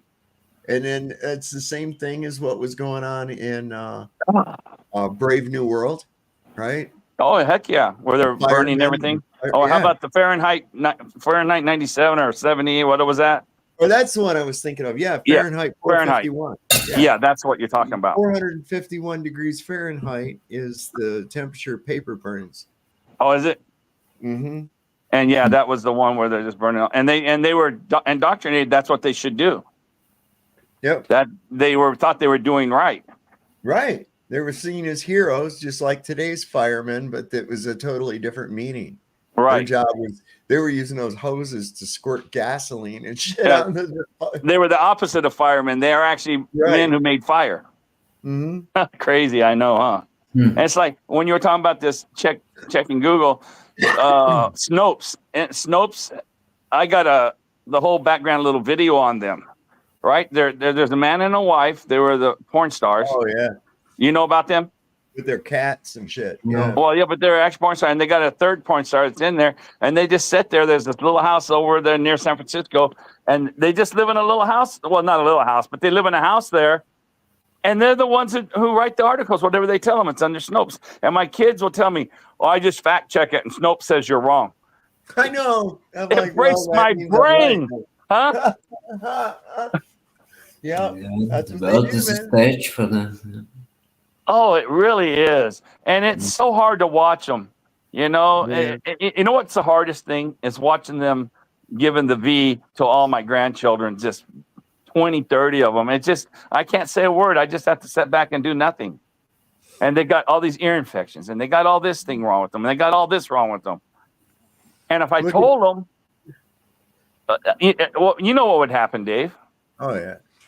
I can't even talk to them as it is, and it really breaks my heart seeing them doing that stuff. But what can I do? I hold my ground anyway. You know, I see that kind of thing too. I just hold my ground and say, yeah, well, you're wrong. There's nothing you can do about it, though. But then they get really sick and all that sick. I said, well, you know what I tell them now? Well, maybe you should go get another vaccine. Yeah. Or maybe there's the vaccine for that. Yeah, maybe there's something science can do for you. And they look at me. And then this is years ago. I gave them one of the V's boxes, the side effects, which is a list of maybe about 400 things. And I said, before you go do this, just please read this. I said, I'm not telling you not to do it. I'm not telling you to do anything like that. I said, just please read this. This is out of your box. This is your information. They go, I trust the doctors. I don't need to read that. You know, Walker, my brother is my brother's in the military since he's 16 years old, yes, and he was doing lots of sports every day, yeah. And then he gets the shot, you know, the corona. Yeah. Yeah. And now he has a lot of problem with the blood going. And he's an athlete and he's healthy. Yeah. Wow. Normally he should be the healthiest one, yes, from us. How old is he now? He's now 55 or something. Yeah, 55. 55. The thing you said, Harmon, about they say, well, I trust the doctor, you know. Right. Exactly what they told me. You know, and that goes right into what I've said. People have been programmed to respond to different individuals based on their perception of their station in life. A doctor, a scientist, a lawyer, a policeman. People will act differently when they encounter each one of those different individuals right there. They will react. They see them for their costume. They don't realize that it's just a person, and they're just as capable of pulling bullshit as anybody else. Okay. Yep. So they don't realize that. Secondly, if this is a profession that is comprised of people from all walks of life, that means that there are some real shitheels in that profession. Doesn't mean they're all shitheels. It just means that the chances that there are shitheels in that profession are great. For instance, we have a doctor around here who literally amputated the wrong leg off of somebody. He finally had his license taken away because he was operating basically a pill mill. Right. And he's getting money for it on the side, or just they were paying him for some of these prescriptions, right? Exactly, man. He was, you know, in bolstering up his things. But, you know, so does that mean all doctors are as bad as that guy? No. It just means that there are bad people that are doctors. There are bad are lawyers. There are bad people that are police officers. There are bad people that are in all these positions. And there's bad people named Harmon. Right. And look, when you get into these politicians, when they're at the level of this cat right here, Trump or Harris or any of the rest of those bugs, the reality of it is they are most likely really bad fucking people, or they wouldn't be at that level. When I was in the work for the government for the prison system, you could not promote to the level of captain or above because they're all appointed positions unless you were corrupt. They didn't do the lieutenants that got promoted to captain. They were already compromised, or they've turned their back and they won't see things. And so it's the same. If you get to the level of congressman to senator, they're already compromised and they've already sold their soul. Well, you already know whose ass you're gonna have to kiss because you're gonna need APAC money. All right, and you know your opponent's gonna have it too, so you're gonna have to go over there and kiss a beanie. That's for sure. And they do that in every bit of it. I don't think I'm going too far by saying every congressman and every senator are already compromised. Am I wrong on that, you think? Oh, well, of course they are. Of course they are. Or they wouldn't be in the position that they're in. They're not going to put up violence for right. Look, I've been watching this thing on CBS. Well, I think it's actually I've been watching it on the Paramount channel, I think. And it's a CBS production. Anyway, the thing is, it's a series called Strange Angel. And it's about Jack Parsons. And I was looking at the shit that was going on with the Lima group that he was in. The leader I of don't this know about that. Okay, so it was basically it was doest thou wilt be the whole of the law. They were disciples of Crowley. Okay, I know that one. So Lima group was in that? Yeah. Okay. So what this guy was the guy that was the MAGA of the group, he would, getting these people to free themselves from, their sexual freedoms and all this other. Oh, right. Unburden themselves. Well, he was recording all these sessions. And they were like using hallucinogens and drinking absinthe. And is this in the 60s? No, this was in the 40s, man. 40s. Wow. Late 30s, early 40s. Okay. And they were having like these orgies and all this shit, right? All this incriminating stuff, animal sacrifice. And I'm sitting there going, oh my God. It was a 1930s Diddy fucking party club, dude. They're doing that same thing right now. That's what this Diddy group was. It's never ended. It's never ended. Dude, they're practicing Thelema. This is why they wear those Crowley shirts with the shit on it that says, doest thou wilt be the whole of the law. They're doing that shit that Parsons and them were doing back in the 30s, the same shit. And they probably were doing it before that too. So that, it's in the same area. Never stopped. Dude, it was in the same area. Yeah. It was in the same area. Now the thing was, they kept going after Parsons in this group because of indecency laws and things like that. And I'm thinking, ain't that something? Los Angeles having indecency laws and shit back in the 30s. And now look at it. People shitting on the sidewalk. It don't matter what they do now, right? So with it that much out in the open, nobody giving a shit about that aspect of it. What happens behind closed doors stays behind closed doors, especially if certain people are paid off. This guy, Roger Ledwell in the chat, he wants to ask you a question. He says, Sav, I want to ask you a question, please. I said, yeah, go ahead. I put it up on the screen. He can come out too. Roger's been on here before. Busy. I'll remind you, Sav. He's not there yet. But I used to follow the Boys Town. Do you remember Boys Town? What happened back when in the 90s? And then they were that came out in the trials in the 90s is where from the Reagan and Jimmy Carter administration where they had the about all that, right? I really believe from that Omaha area where that Boys Town place was, I believe there's some kind of tunnel system right to the DC area that was trafficking that. I don't think that's impossible. Check this out. Am I wrong? Oh no, absolutely. There's tunnels all over the fucking place, man. So that's what I figured. They're all over under DC. Are you shitting me? And I'm saying all the way to Omaha though, right? They've got supposedly trains that run all the way under the whole United States, man. I've seen a couple, So what were you gonna say? No, this is just what I've found, and it's said, but have I seen them myself? No, I haven't. But another thing about this too was Parsons, and he was under scrutiny with his security clearance with the military because of his association with this group and its association with Crowley, and he was suspected of being a Nazi collaborator and all. Okay, so all this crazy shit going on, right? So what he did was he invited the military, these generals and shit, to one of the things that they do, right? And I think that was the end, and this is toward the end of the last season, so I got to wait for the next season to come out. But I know that the military got involved into Thelema. I know that there were like what was that dude's name? Michael Aquino. Have you ever heard of him?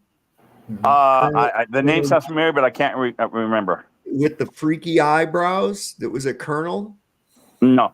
And he was with the Church of Satan and shit. Is that the one with the child with the daycare center? The daycare center? Yeah. That was all ties in. Yeah, that's right. I remember that now. He was in that, and they let all those people off. Yeah. I mean, when you start getting into some of these dark rabbit holes of the military, even, and you find out that it's got deep ties into Satanism. I mean, why do you think we have a Pentagon? Right. Why do you think all the generals are either gay or cross-dressers?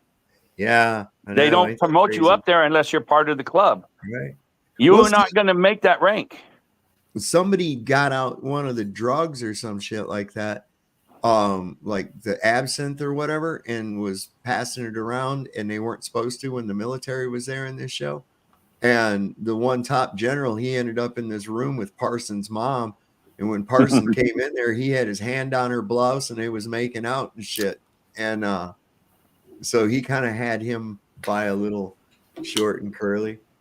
There's not one general of ours that's not already corrupted. It's the same system as they did in the prison system. They don't promote you an honest person up there because you can't control an honest person.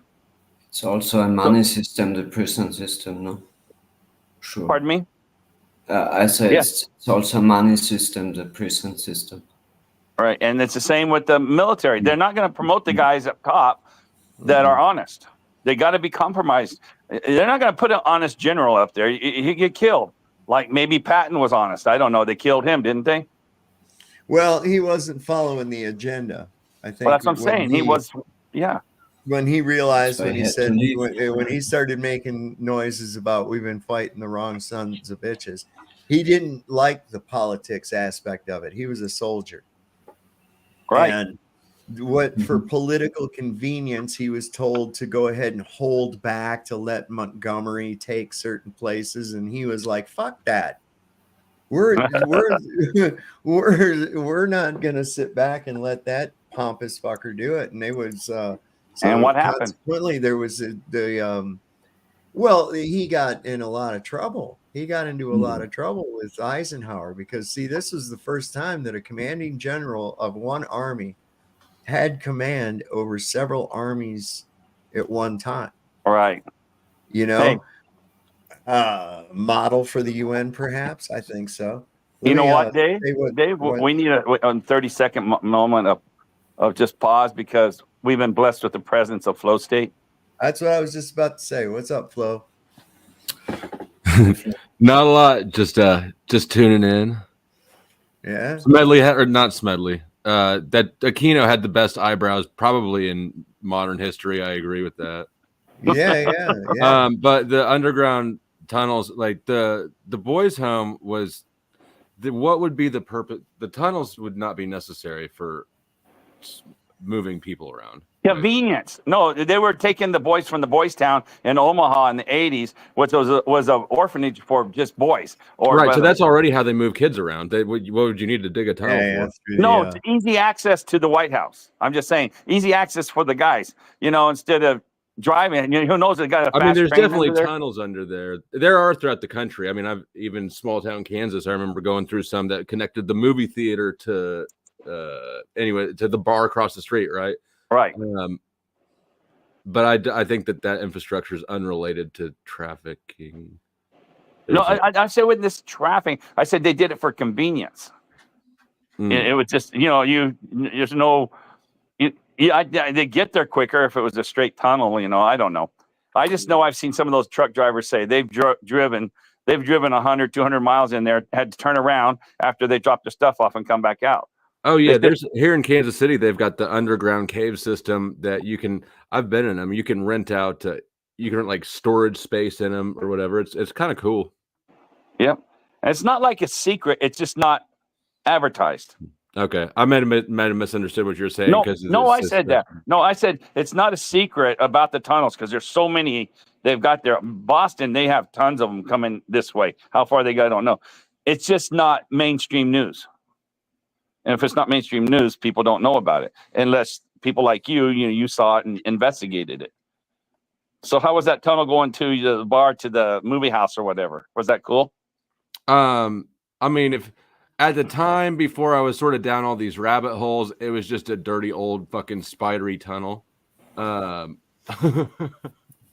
didn't go very far, and I just sort of saw the entrance because I knew the guy who owned the movie theater was also my lawyer, and we were buddies. So he was just sort of showing me the real estate he owned and how this connected. But we didn't go through it. I had no desire to. Have you ever been in one, Dave? No. Well, kinda, yeah. This was over in Germany. In the concern that I was in, there was a door in the basement that there were stairs beyond that door. They kept it locked, and there was stairs beyond that door that went down, and there was water down there, and we went down there with flashlights and shit. We didn't dare go into the water because God knows what's in it, but we shone flashlights down through there, and we could see the tops of old trucks that were still in there because it was an underground motor pool during World War II, and it got flooded out when the bombing happened. They opened up something, but supposedly there's even tunnels that reached from there all the way to downtown Frankfurt, which I have no reason to doubt. That city goes back, way back into antiquity, back to when Frankfurt was actually a walled Roman fort. You just remind me when I was in Wiesbaden, and I was there for a while, and there was tunnels there. It was right there. That was the only city it wasn't bombed basically in World War II. They really stayed pretty pristine. But there's tunnels at Wiesbaden that connect to Frankfurt. Yes. I mean, I forgot about that until you just said it. Yeah. Yeah, and Wiesbaden is just a beautiful place. You know, if you've ever been there. They're Jew tunnels. Just make a lot of digging and stuff. Yes, that's true. What I want to know is where's all them bones in the catacombs come from. That's what I want to. That shit in the Czech Republic. You know what I'm talking about? The what is that called?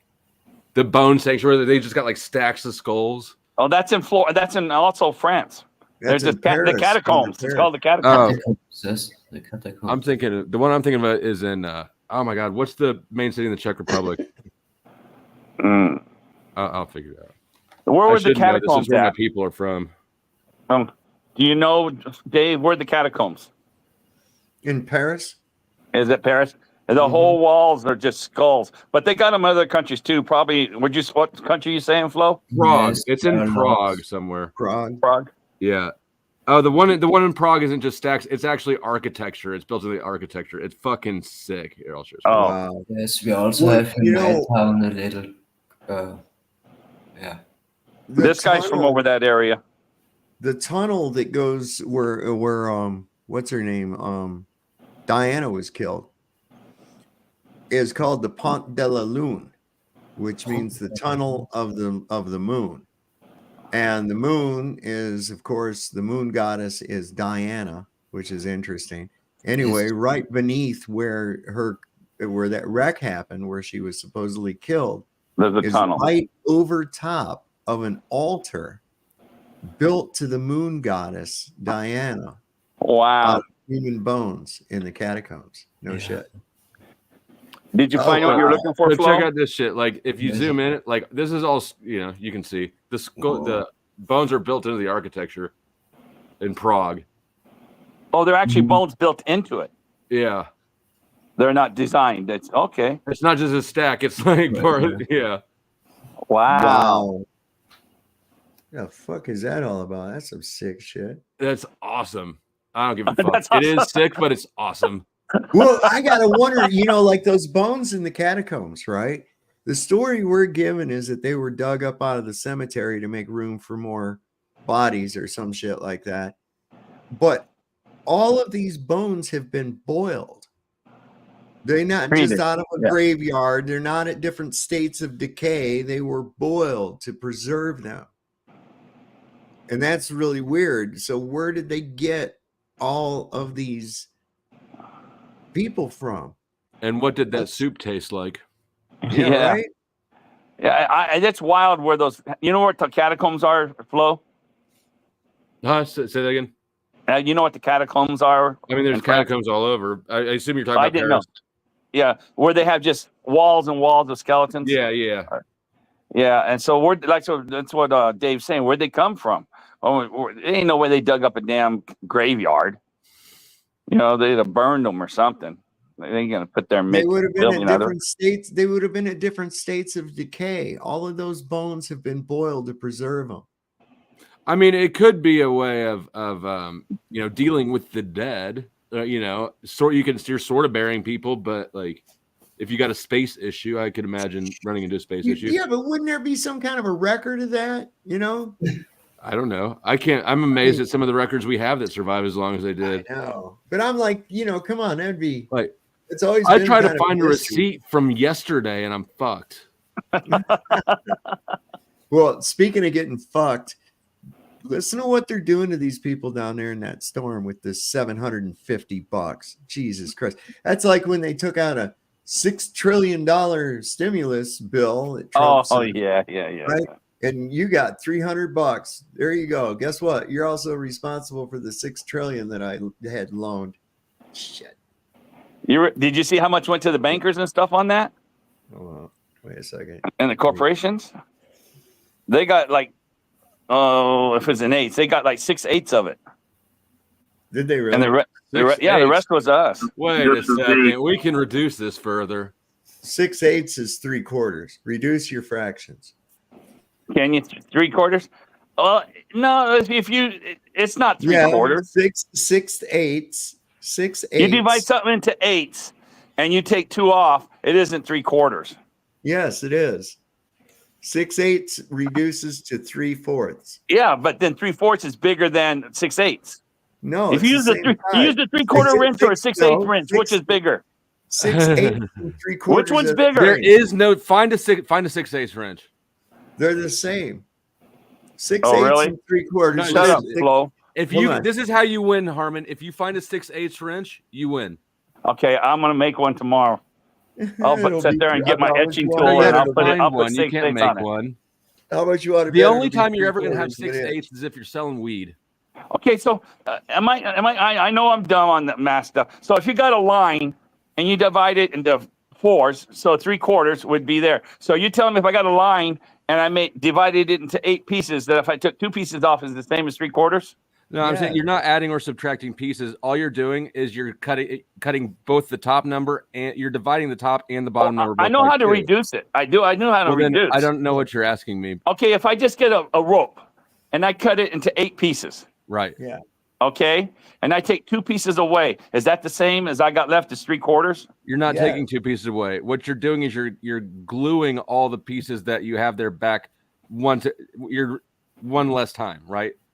So instead of 6, you're gluing them into 3, and instead of 8, you're gluing them into 4. Well, I understand the reducing part, but in physical thing, it's so if you divide something, Just all right. when you increase the numerator or the denominator, all you're doing is you're making smaller pieces. Okay, this is why 1/32 of an inch is less than 1/16. Okay, and we don't say 2/32. Right, I know, because that's 1/16. I understand that easy. Taking away any pieces, though, that's what doesn't need to happen at all. I just want to know how much. If I get $1,000 and I give you 6/8 of it, is that same as 3/4? Yes. Okay, that's all I want to know. And guess what? It's the same as 12/16. Okay, I know you can. I know the math. I know how it works. I just didn't think that applied to physical. Yeah, it's 24/32 or 0.75. Yeah, I know how to divide and do the math on that. I just was thinking different. In other news, Dave, before I forget, I don't know how I could forget. When you shave your mustache off, it makes you look like you have cancer. Oh, really? Yes. Grow up What back. does somebody look like that has cancer? What do you mean? Oh, look in the mirror. We're just used to you with facial hair, and now when you shock us into reality with your demustached look. I'm letting it go fresh. I'm letting it go. Okay. Fresh. Okay. He must have a young girlfriend. He's trying to look young for her. Oh, that's what it is. You know what? When anytime that my ex-wife would do a dramatic hair change, I knew that shit was about to hit the fan. Right? It's like the signal before the storm. Dave, how's your life? Fantastic, man. Fantastic. Thing is, when a girl's younger than us now, Dave, it's like she's 55. What's Pepsi Man going on to about? What's on the chat? Catacombs. Oh, yeah. You know, I don't want to get off on the catacombs. That was just kind of a side rail thing. I'm staying with this because this is. Look, did you see how they're fucking these people down in Asheville? How are they fucking them? Oh my God! So yeah, we'll just watch. This is the veteran FEMA inspector. Yes. I have a dire warning to those that are going to take the money. There is a contract at the beginning when the inspector gets there, before he starts inspecting. There's a contract that the claimant has to sign. Practically illegible. The writing is so small. 12 years ago, I had to use a magnifying glass, and that's when my eyes were good. In that contract, if you do not pay the money back, it is a loan. What? A loan. And even if it's just $1 or $750, if you don't pay it back, they have the right to seize all of your property. That's insane. The $750 that they're saying that they're going to give people, that's a loan. It's in the contract to receive it. Yes, there is a contract that you sign before the inspector starts his inspection. You have to sign off on it, but there is a contract inside, and they even have, even for people that could not speak English, there was a translator that I would speak into it, and it would speak to them in Spanish or translate it in writing. And they have to sign this contract for the inspector to even start the inspection. Or where do you get this If you information? take that money and don't pay it back, they can seize your property at any point after a year. That's crazy. Well, thanks for the heads up. So folks, heed his message here. If there's anything that you got to sign or contract before you receive any assistance, make sure that you are well aware of what you're signing. Where did he get that from, Dave? That guy's a FEMA inspector. Oh, then where's the contract? Why didn't he show the contract? It's not a secret. He was on the phone. This is the internet world. That was a phone call. You can fully believe that, though, if you look at the history of government behavior. This is I mean, look at student loans. We've got 2 generations of people who are indentured servants permanently because they took out government student loans. Right. And we've also got. Did you ever read one of the PPP loans? Personal what? The during the shutdowns, they were giving out those PPP business loans, real easy. Oh yeah. Those things have teeth in them too. I'm probably the only person who read any of the contracts, so I don't have any. My ex-wife made a lot of money out, but you kind of sell your soul for it. So I wouldn't at all be surprised if there's teeth in these. Nothing's free. No, and I'll tell you the thing behind it too. That's not the only source I've heard from that about this as well. It's not. I mean, it's so painfully obvious at this point in time that this is to grab land. And this was steered and engineered in there to do this devastation. And oh look, oops, it's a natural disaster. Yeah, there wasn't nothing natural about that shit at all. And they want that land. Let me address same things going on in Wyoming right now too. All these wildfires starting, not on the federal land, on privately owned land where there's rare earth minerals. And like Harmon was saying, back in the 90s, they went through and made all these rezoning fucking laws. Nobody paid any attention to it. That in case of a natural disaster, they couldn't rebuild. And that exactly answers a comment that I want to address by Realize down there. People don't pay attention, right? It's not about the $750, which, by the way, there's tons of Americans who can't pay $750 back. It's that you just miss a payment and you're in default. Yeah. Ignorance is no excuse, right? What's the interest rate? I don't even know. I mean, nobody knows what the terms are, but in any loan contract, if you don't make the term, if you're 1 day late, technically that loan is in default. That's the way all notes are structured. I used to be a loan officer. The fact that they don't come and take all your shit immediately is just because that would be cumbersome. But you have actually defaulted and violated an entire loan the minute that you're 1 day late, and so. And before you got on here, I was talking about Agenda 21 that came out in 1992 when they went to Brazil and did all that. All the governments of the world made Agenda 21, if you ever heard of that. And so part of that is from 1992 on, all the states and all the counties and all the cities put rezoning paper in there in case of a disaster and that property's gone. You cannot rebuild on it because it's already, the rezoning comes in like the fires in California and the Wyoming right now. Once they have the fires and they destroy this stuff, you're not allowed to build on there again because the rezoning comes into play. And those rezonings, if you look at the date, were made in the 90s. Yep. All those rezonings were made in the 90s, waiting to be put in place. All Northern California had that. And I used to, when I was really into it, I used to know how to go and look when they do a rezoning. You could see the date on the rezoning, the original rezoning, what date it was. God Heart Guardian, that's pure snake oil. What was that? This is why it's so important to get in the Lloydal title in the private trust. It's not a fucking thing. It's just not. I know. There's so many of these people running around using words that like don't mean shit.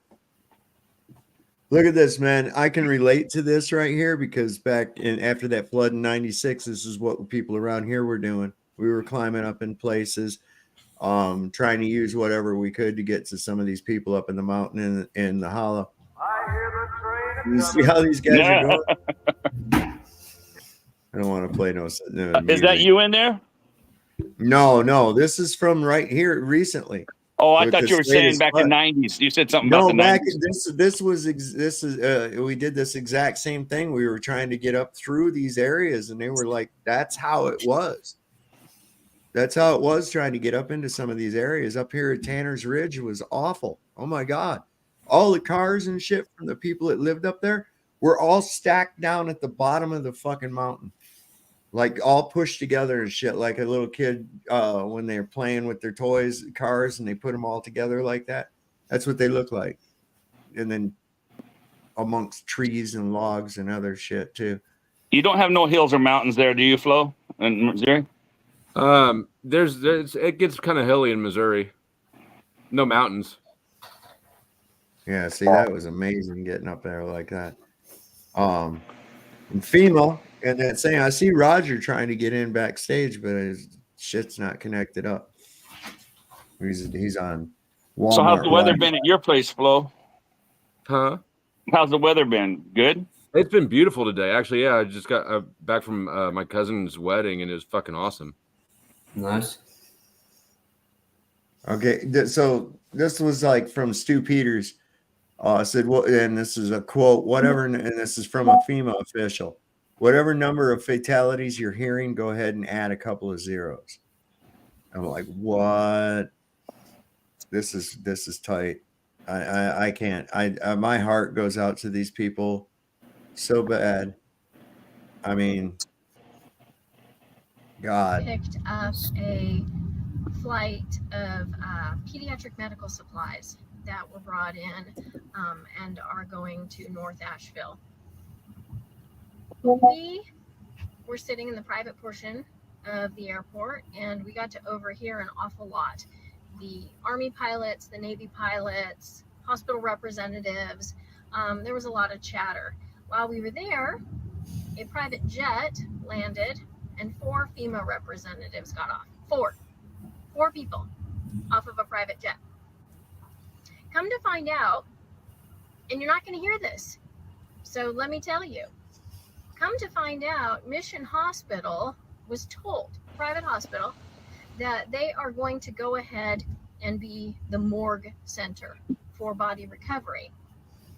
All of the Army Chinook helicopters you're seeing flying overhead, they are doing body recovery. FEMA said, and you can take this as a direct quote, said that they are too tied up at the border to send any more representatives. Yeah, at the border. So anyhow, I guess border control trumps whatever's going on here. So they told Mission Hospital they are not sending refrigerated trucks so that they can stack the bodies up.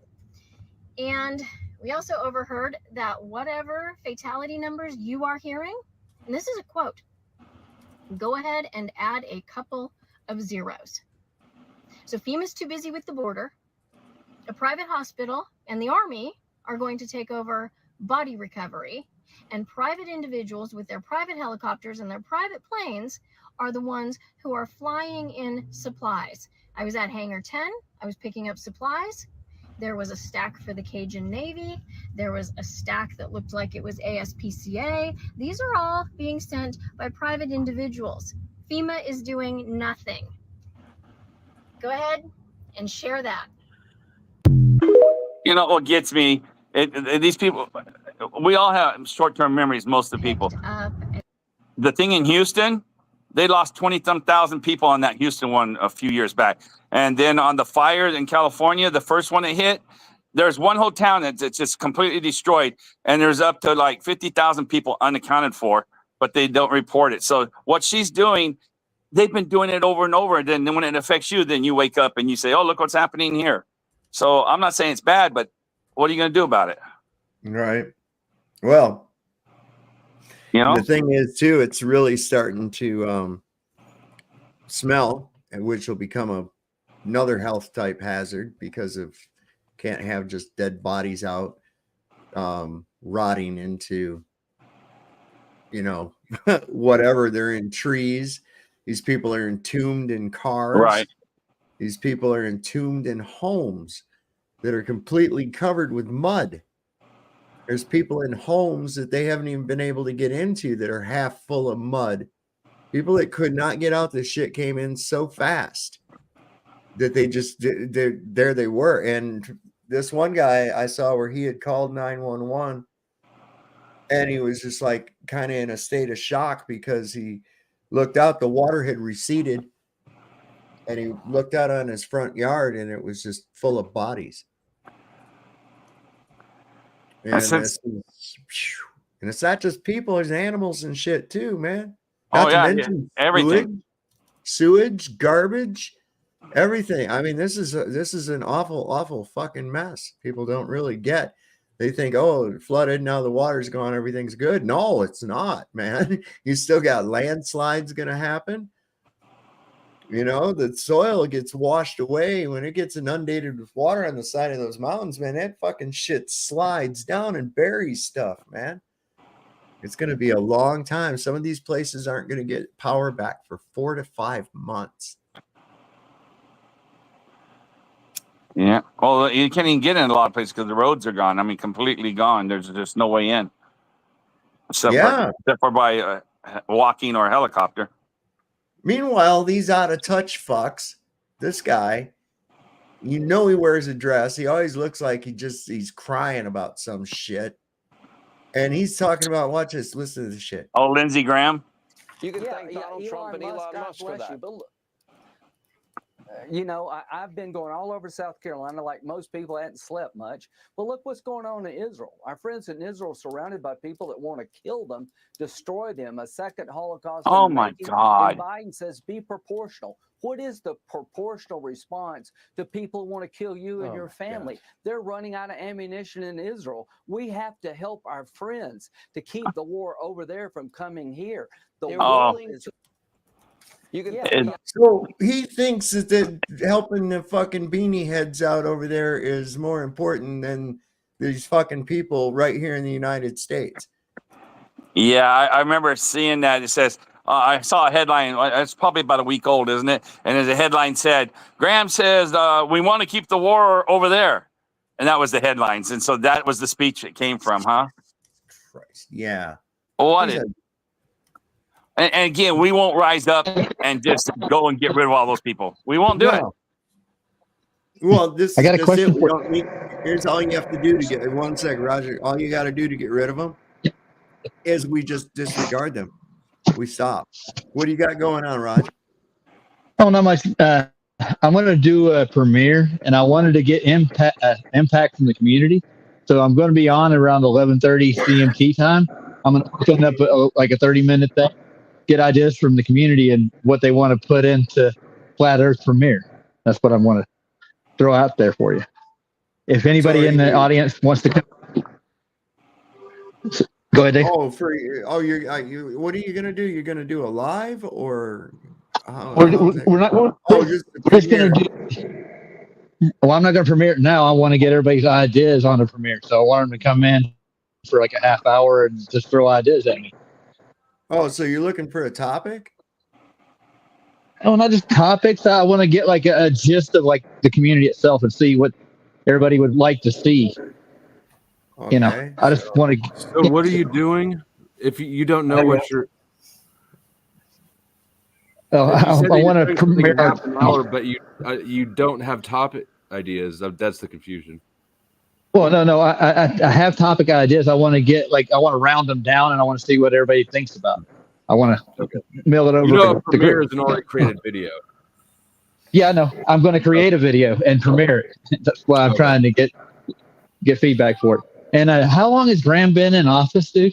That's one more question I got. I should have kicked him out I don't know. a long time ago.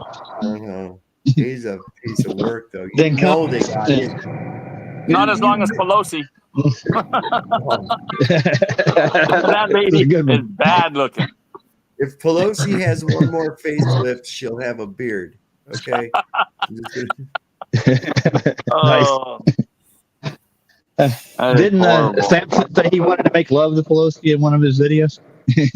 Who said that? Oh, Samson, in one of his rap videos, he was joking, but you wanted to see those big old titties.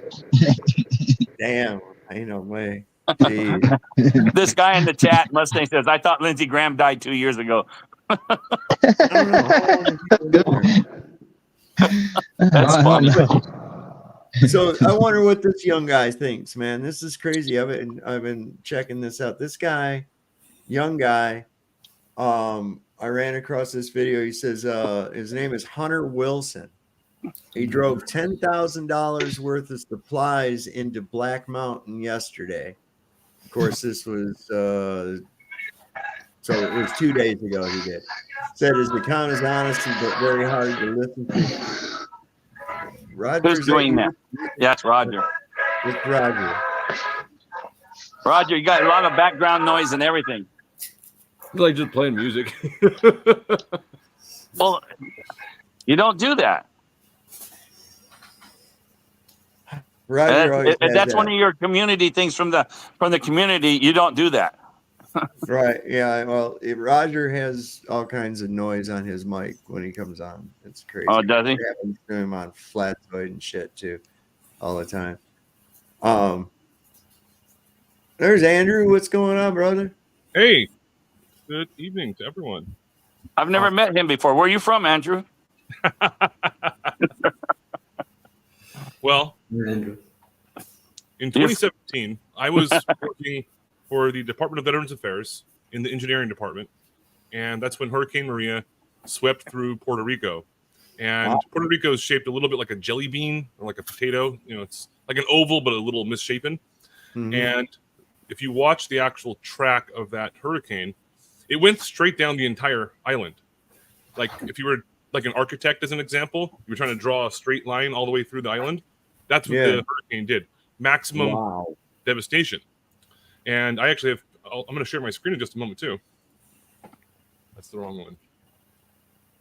I had hundreds and hundreds of pictures of this, but unfortunately, that was on my other phone, and I didn't upload them all to my computer. But I can at least show you some of these. But either way, when that whole situation happened, I asked my supervisor if I was allowed to volunteer to actually go and, volunteer for the disaster relief. He's like, oh yeah, absolutely. But you have to go and get certified. I mean, FEMA certified, mind you. Oh, wow. So yeah, the training was like 24 hours of training, online training. And it took me a good solid week to do it because it was really, really complicated and confusing. Because what they do is I think they fixed it a little tiny bit, but it was to the point where most people, when they get there, have no fucking clue what's going on. And that's how confusing it was. And trust me, I understand complicated concepts. But either way, they segregate the command structure into 4 separate departments. And yeah, it took me quite a while to do that, but then I finally passed the exams and stuff. And I also had to cheat a little bit. Oh, How'd you cheat? I was taking screenshots of the pictures. Oh, okay. Of the screen. I mean, I had to take the test multiple times, and I was like, and what they do is they reorganize the questions, and then they add other questions in you weren't asked before. So yeah, what's the purpose of making that like such a barrier to entry for? I don't know. What was the nature of what they're trying to teach you? Like, was there legal? Like, were they trying to reduce their legal? A lot of training is so that places reduce their own legal liability, right? Right. Or liability, yeah. I'm just saying, just reporting from my experience. That's all I'm saying. Right. Well, Yeah. maybe it could have been a I'm not deterrent. challenging. I'm just. No, wondering. yeah, no. It sounds like it's more of a deterrent. I mean, who wants to do what you did? You really got to want to do it. 99% of people, I would guarantee, would not do what you did, Andrew. And what did you? How did you? In what capacity did you help? Well, I was working in engineering at the Department of Veterans Affairs in Palo Alto, California, and I was like, "Oh, this hurricane thing happened," and I was a fairly new employee. I had only been there for like 5 months or something, and I was just like, "Hey, I've never been to Puerto Rico before. Just wondering if I can go there to help out." And they said yes. But you weren't like handing out water bottles. You were like doing. My home base was actually at the Department of Veterans Affairs hospital. They only have one in San Juan, Puerto Rico. But then from there, we would drive around and we would help clear debris off the. I got there about 3 weeks roughly after the hurricane happened, and it was still completely fucked. You were actually doing hands-on stuff. Not, not absolutely, more engineer stuff. setting up generators and stuff like that. Right. And wow, so let me share my screen. But before I do that, or as I'm doing that, let me explain something to you guys. FEMA has no fucking clue what they're doing. I know. I know. I've dealt with them here. So when I got there, the first thing they told us is that there's no drinking during working hours. Like, okay. Alcohol? Yeah. No, they say, yeah. And the reason they said that is because several FEMA employees were caught during working hours just chilling back on lawn chairs, getting hammered drunk, making these things that they called wizard staffs, where you take like a beer and just like you stack them on top of each other and just use duct tape and like see how many beers you drink. That's dope. Andrew, that was a big flashback. There was a big group of the FEMA groups that didn't even help. They went to this bar that was still open, little hotel area, and they would all sit there and get drunk all day long. And that was in the Puerto Rico. Yeah, and that we were told that. They said FEMA is doing that. There's lots of pictures of them doing it. And they showed us the pictures, and we were like, what the fuck? This is FEMA. I remember that now. They literally went down there and didn't do anything. They just collected money and sat there and drank all day. It was on the internet. So you're right. Well, what are your pictures of the destroy? Yeah. I'm gonna pull it up right now. Look at what these jackasses are doing down there. They've got the FEMA people taking up hotel rooms while there's people that don't have anywhere to live. Hey, Dave, I'm going to give you an assignment. Make up a good acronym for FEMA, the letters. Make it something better than whatever it stands for. I bet you could do that eventually. There's got to be a good name for that because they're a rip-off artist. Fraud. Start with fraud or fraudulent. Fraud. Yeah.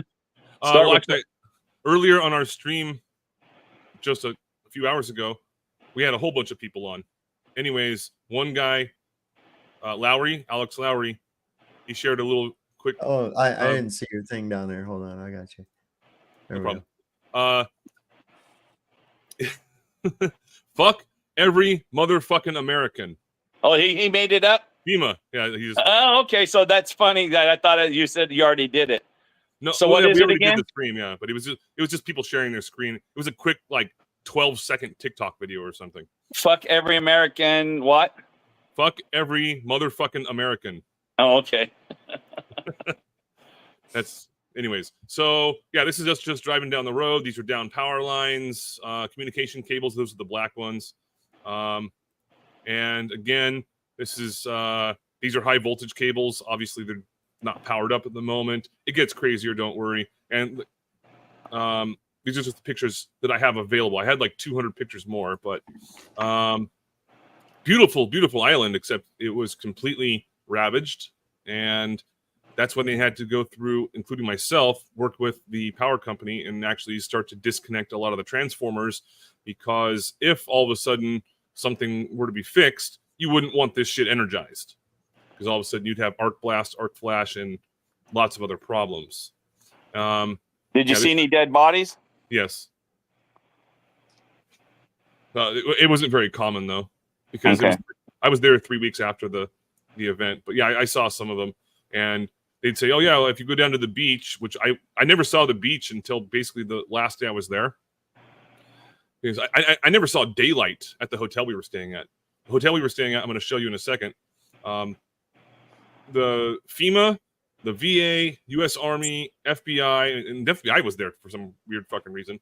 They basically took over one of these hotels. They had to have probably, in my estimate, about $50 million of repairs done to it. and it was running on backup generators the entire time. But anyways, yeah, these are just downed roads. This is one of the health clinics we were at, trying to set up a. Anyways, some of this is for my own notes too. This is a generator schematic. That was the generator we were trying to repair because it basically was completely fucked. These are the Puerto Rican engineers that I was working with. And did your electricity knowledge come into a big play in that? Oh yeah, that's why I was there. And he's really good in electricity flow. I mean, he knows it backwards and forwards. I teach it. Yeah. Yeah, I teach it. I do it.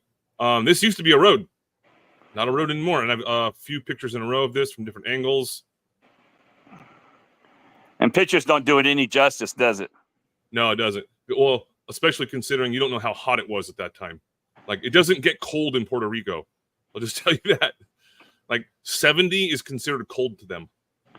And, like, humid is like, yeah, it's like Thailand. And I've been to Thailand as well. But, yeah. Going through this. These are just me. They slowed down a lot, so they would allow me to take pictures from, like, the car.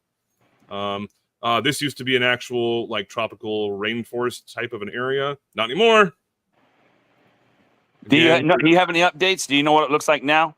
I don't. I do have contact with a couple of them still, but it's been quite a long time. Okay. But they said it was going to be about. I was talking to the engineering supervisor over there, and he was saying that the last time they had a hurricane come through, it wasn't nearly as bad as that, and it took them a year and a half to recover from it. So he said it's going to be at least a year and a half again. And that was in October 2017. Wow. So, yeah, bamboo, by the way, a lot of people don't know this. Bamboo is actually a type of grass. It's the strongest type of, it's so resilient, but I did not know that. Yeah, it's the tallest grass in the world. They use it. It's very structurally sound too. Yeah, the Japanese use it for building bamboo. Grows fast, man. There's some grows here in Virginia. That shit grows fast too, man. Yeah, the Japanese use it in their construction for some of their buildings because it can bend a whole lot. Yeah. And it's earthquake resilient, meaning it's shock resistant, but not right here. No. It's also good for torture. The bamboo shoot underneath the fingernails and stuff. Oh yeah, that sounds. Yeah, it's the Chinese version of that, I believe. Oh no! Stake somebody down where the bamboo grows, and the bamboo will start growing right up through the person. Yep. Ooh, I haven't heard about that one. That's gnarly. Well, they do that here. The Indians did it here in Arizona. They have what you call a century plant, and they knew which ones were about to grow, and they grow. It takes about 2 weeks, and they really grow about 2 or 3 feet. And they'd stake the guys over that and let it grow through them here, and the Pima Indians and the Apaches. Yeah, bamboo doesn't stop growing. It's a very resilient type of organic thingy. I had no idea it was grass. How did they classify as grass? Do you know that? I mean, I know it's off topic, but that's really amazing. No, I don't know exactly how they classify grass. The way it smells when you cut it. When I was writing my trivia questions, I was looking up, like, what's the tallest type of grass? Because I heard someone talking about it. And I was like, what's the tallest type of grass? And it's fucking bamboo. And I'm like, oh, okay. If you would have asked me off time, I would have said elephant grass because that's what I that's heard. Still really fucked up. And this was a few weeks afterwards, you say, eh? Yeah. 3 weeks. 3 weeks, wow. And by the way, it rains in Puerto Rico pretty much every single day. It's like a lot of tropical areas where all of a sudden it'll just flash rain for 5 minutes. Yeah. And then it just all of a sudden it's just humid as fuck and you just can't even bear going outside. You must have been there between January and March or something like that. I was there in October for 3 weeks. Oh, really? October? Yeah. The rainy season in most of the places is in the spring. Yeah. And here's someone's house. Fell down the cliff. Rainy season in most of the places. There's a better view. Was there anything left? Was there any structures at all? Yeah, the ones made out of brick and concrete. Like this one. The windows got blown out. But either way, trees down all over the place. Again, it's just fucking devastated all over the place. Some of the good ones I'll have to try and find and show you guys. Like the interesting one that it's actually a video of me and a guy named Rodrigo. We were down. Frank, he told us, hey, go down into the motor control room because it's flooded with water right now. Like, what? Like, yeah, get the water out of there. Like that's 480 volts. He's like, just be careful. So we're down there with like these Ouija's and shit, and like it was literally like touching the electrical equipment. I'm lucky we didn't die. We did test the water electrically before we actually even, and we put on rubber boots and all that. But yeah, it was kind of funny. Again, more down power lines with communication cables. Anytime you see like a black cable like that, it's a communication cable, so it's low voltage. Wide angle view of that. There's some crazy shit coming up, I think, unless I lost the pictures. Yeah, but see, like a house like this, it's still in pretty good condition because it's made out of actual concrete.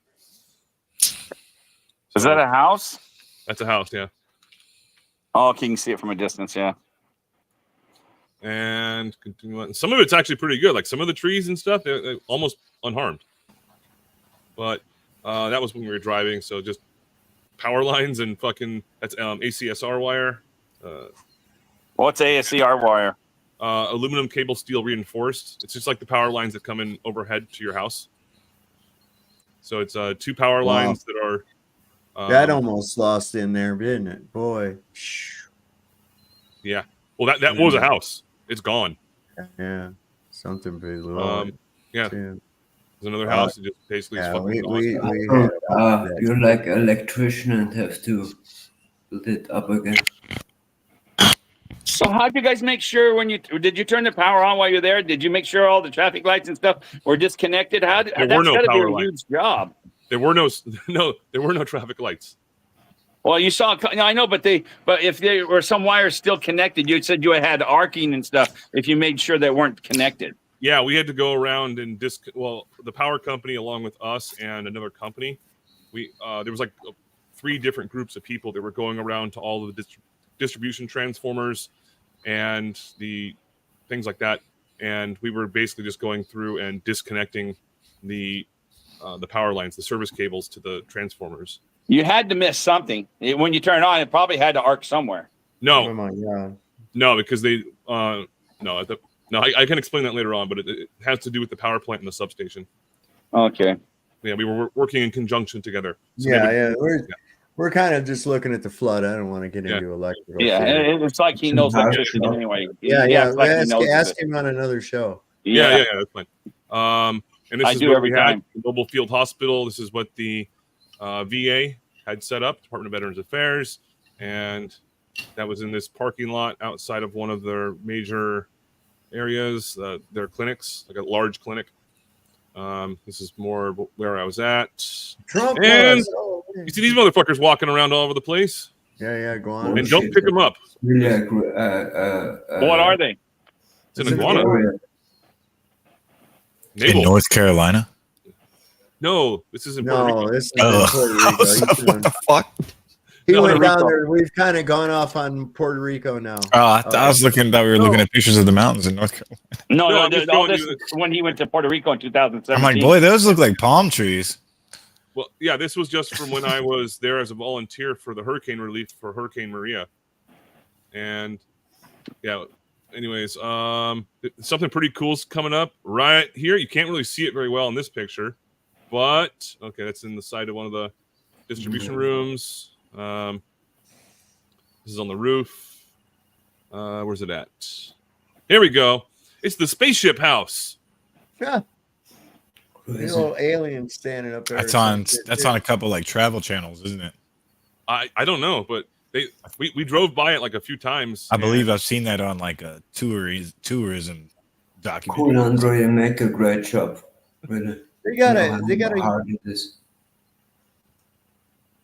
Great. They got a UFO house in there's 2 of them. Outer Banks, North Carolina. I seen too. We passed by it when I was out there. That's pretty crazy. Yeah, it's right. This is like right by the coast, by the way. And then there's an island right off the coast, and there's the beach. What is that? What is that big building? This is just everyone just calls it the spaceship building. Just some guy that built his house like that. Okay. That's as far as I know. That's what he told me. Yeah, they have Walgreens, Taco Bell, Wendy's. Like Wendy's is like the most popular fucking fast food over there. for some reason. It was They the only love place windy that had time. full energy, full power. More iguanas, turtles all over the place. This is outside my hotel room. My hotel room had no power. And this is the final day. I actually got to Damn. see, where I got to walk around. I had like 3 hours before we left to get on the bus to go to the airport.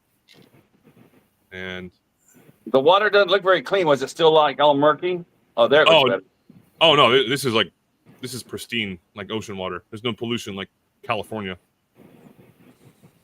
This is the place we were staying at. Nice. Yeah, in Puerto And Rico, you didn't get it's to go there but crystal one clear. day? What's that? You didn't get to go there but one day? No, I stayed there every Oh. single night, but we would leave at 5 o'clock in the morning and not leave when it's dark. Get back when it's dark. Yeah, you said you only got to go to the beach one day, though. That's what I was saying. Well, I mean, yeah, I walked out there and had sex with a pharmacist, but Nice. Hey, Dave.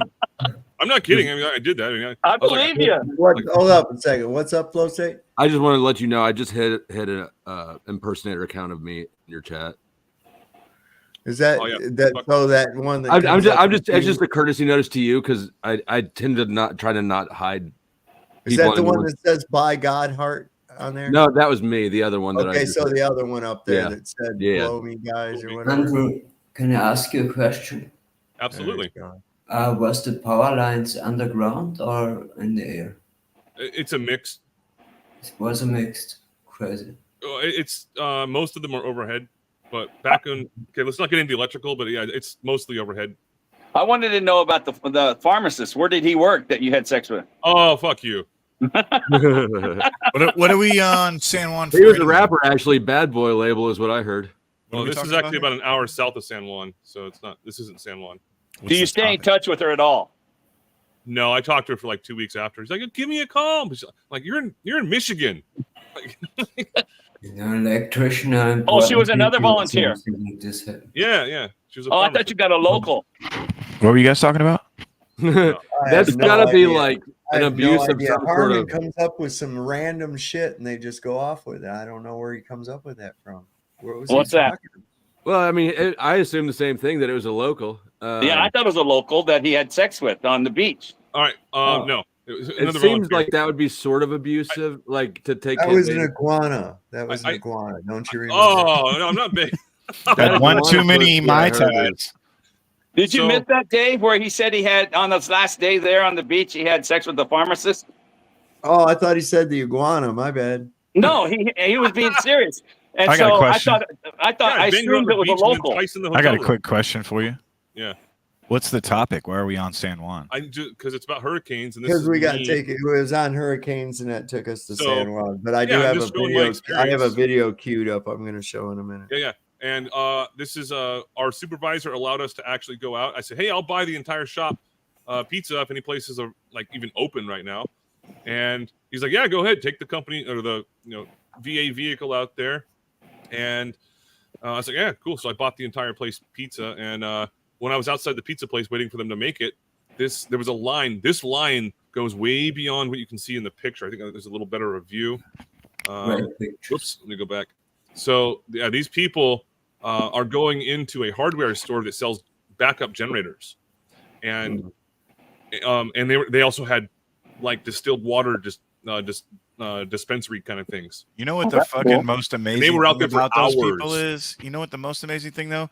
They live on a tiny island in the middle of the ocean. Yeah, it's pretty cool, and they it's next to water. That's awesome. If you're in the ocean, I think it's pretty close to water.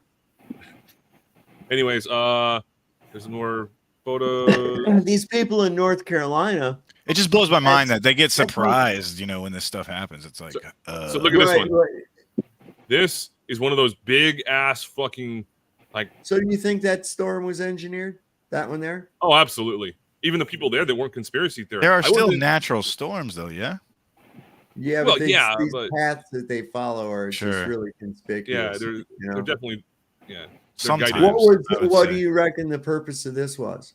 The one you're showing here? That's of this one photo, or just in No, general? no, the hurricane being engineered to go through Puerto Rico. That's a great question, and I was asking a lot of them about like why they might think that, and because I think what they were telling me was that Puerto Rico is kind of split 50-50 in regards to if they want to fully integrate into the United States or just be completely sovereign by themselves. But look how small Puerto Rico is. Like, they have no political value, they have no financial value, they have no resources, they have nothing. They make a lot of rum. But they must have something, because I remember that. That's all they have. They have a rum factory. They have the Bacardi distillery. Well, that's it. And then it was all about the 51st state, and they were trying to be the 51st state at that time. They have all of the same benefits of an American without the obligation. Okay. Well, they can join our military too. Right. Yes, they can. So as a territory, it's more of a benefit to them, really, to just keep being supported as a territory by the federal government than it would be to become a sovereign state under statehood and then have to pretty much carry their own weight. Well, it's just like Hawaii and them when they were territories, and then they became a state. Then they got all this money, and they got the hotel, and they put everything in. I guarantee you, the same thing would have happened in Puerto Rico. Sure. Well, maybe it is about tourism. I think that there's like a land grab. They've been doing this for a long time. They moved the people up here out of the Blue Ridge Mountains under eminent domain so they can make the Shenandoah National Park. Guys, Gave them bottom dollar for the fucking property, and they came down here, give them a cracker box house. And it was also Panama, no? Was this island where they had so much money and then they had nothing? Well, it's not that they had a lot of money, but they had land, and it was land that was in their families for generations. And then by Panama, I'm right. So they had really a good everything running good, and now they're like having nothing. I've been to Puerto Rico. I've been down there to the Virgin Islands. They have nothing that we need or that anyone needs. I can promise you. I can fucking promise you. There's no reason that anybody would make a political move or a land grab or none of that. Of course there is, because land is an appreciating asset against currency. Not in the middle of the ocean. It's not a valuable commodity. How valuable? No, is it's not a commodity. Destination?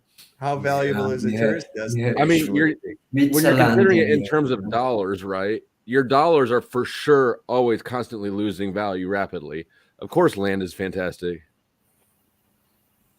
And if you can get it for cents on the dollar, and you can get some government cheese to send over to the companies that you probably own to rebuild the destruction, I view them all as, I think that they're all economic stimulus is really more than anything. I think that our dollar is so kind of like the war fueling our own trade system. We're addicted to the stimulus injections. I don't think we can stop them. That makes sense. I can understand what you mean by causing destruction so that we can go in and fix it and get paid and like that kind of, and like Red Cross and those kind of, all these aids. Every aid is government issue. Right. And behind it they say, you walk up to the nearest ATM the day that it happens and it's, donate here to the Red Cross, donate here to the whatever. Oh, give your blood here and give your blood there. Now you go to the grocery lines and they want you to know if you want to donate or don't round do up. that shit ever. That's just the corporation trying to get a tax deduction because they'll take the tax credit for your. They already paid it. The grocery store has already paid that donation, and they're asking for you to pay it back. Yeah, it just get me crazy. I really actually get a kick out of it. I enjoy telling them no. Do you want to round up? I say fuck no. When have you ever fucking donated to me? $10.98. Do you want to round up 2 cents and donate? Fuck no. They've never given me a penny. I always say I'm trying to quit. That works. Well, here's the point, though. Switzerland, yes. It's panhandling. It's legal panhandling. You're literally asking for money in a nice way, so it's okay, or because the grocery store is a private entity, so they allow it. That's the same as standing on the street corner and saying donate to checks, CHKD. It's bullshit. Here's the thing, though, in that aspect, and Biden did say, keep donating money, and it pissed a lot of people off because it's like, yeah, you're just giving all the money that should be spent on this over to Ukraine and to Israel and everywhere else. And the thing is that they're not providing the help. What I can't help but notice with it, with the exception of I cannot figure a motive for Puerto Rico, I definitely can see a motive for North Carolina. Wyoming. I'd like to see a receipt trail for Red Cross and all the money. Yeah, where is I don't think the that help that we all put in? I don't Well, think why that is Puerto anybody Rico even is giving in them on it. money? Do you not see that it's just the Templars? They put the fucking cross right on their shit, man. Jam, you say you're in Belgium?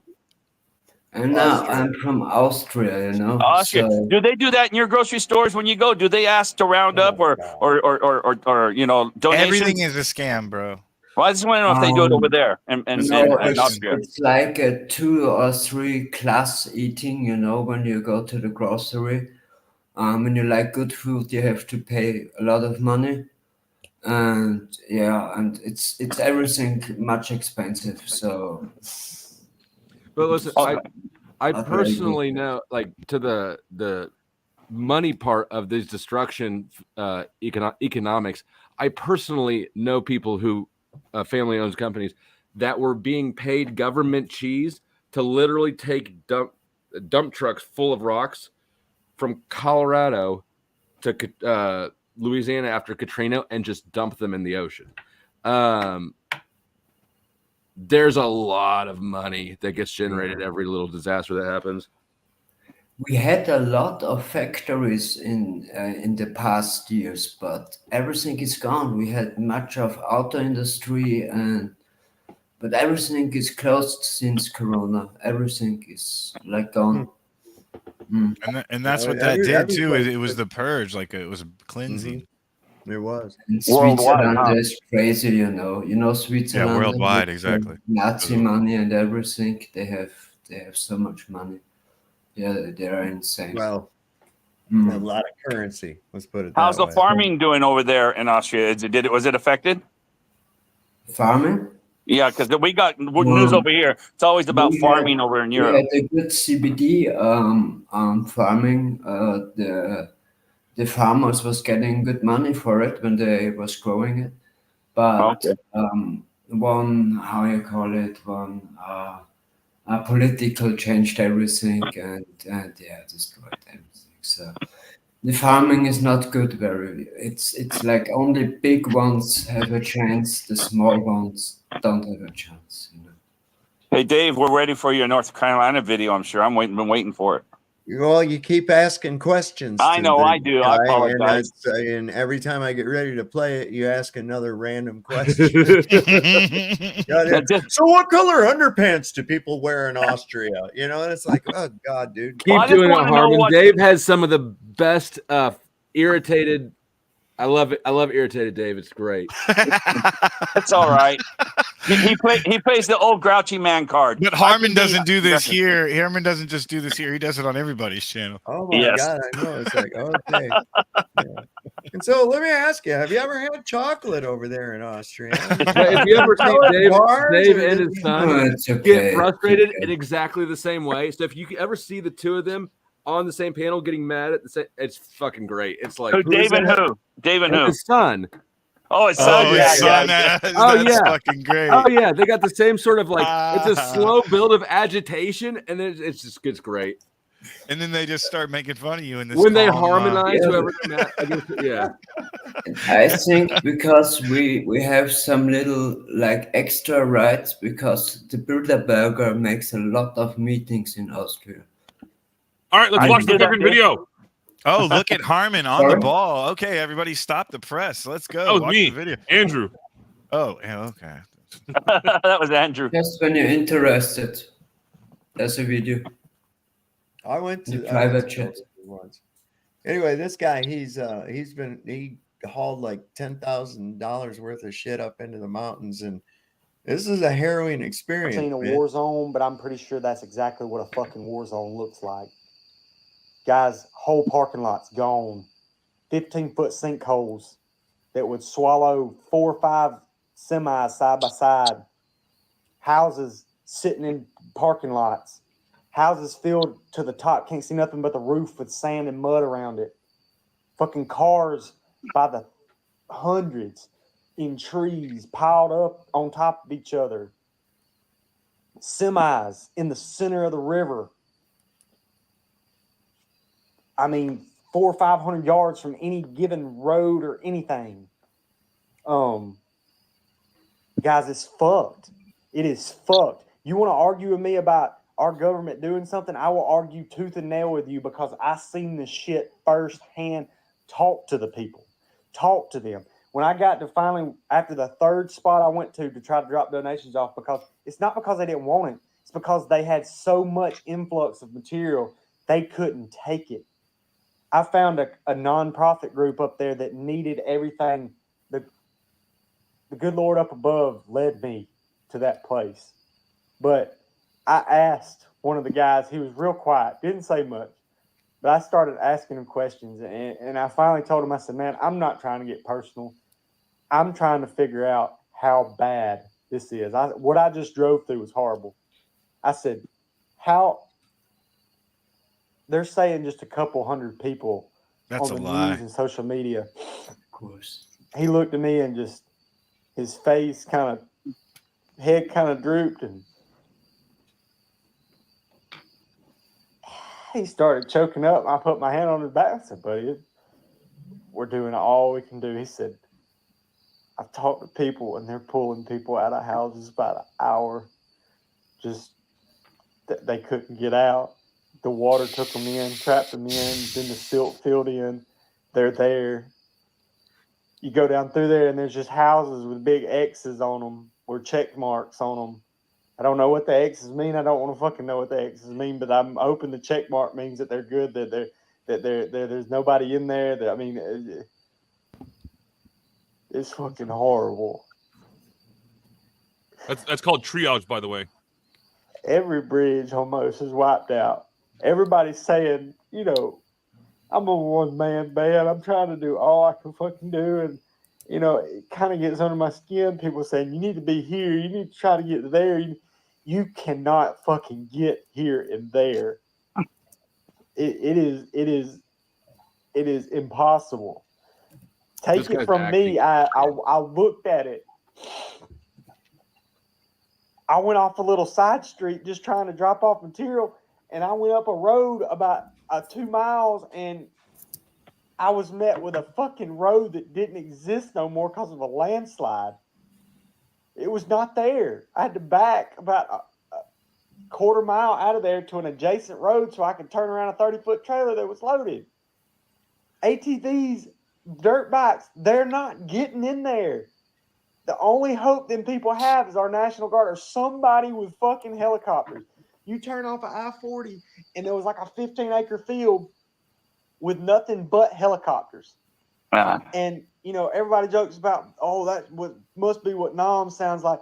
I promise you that's what fucking Nam sounds like.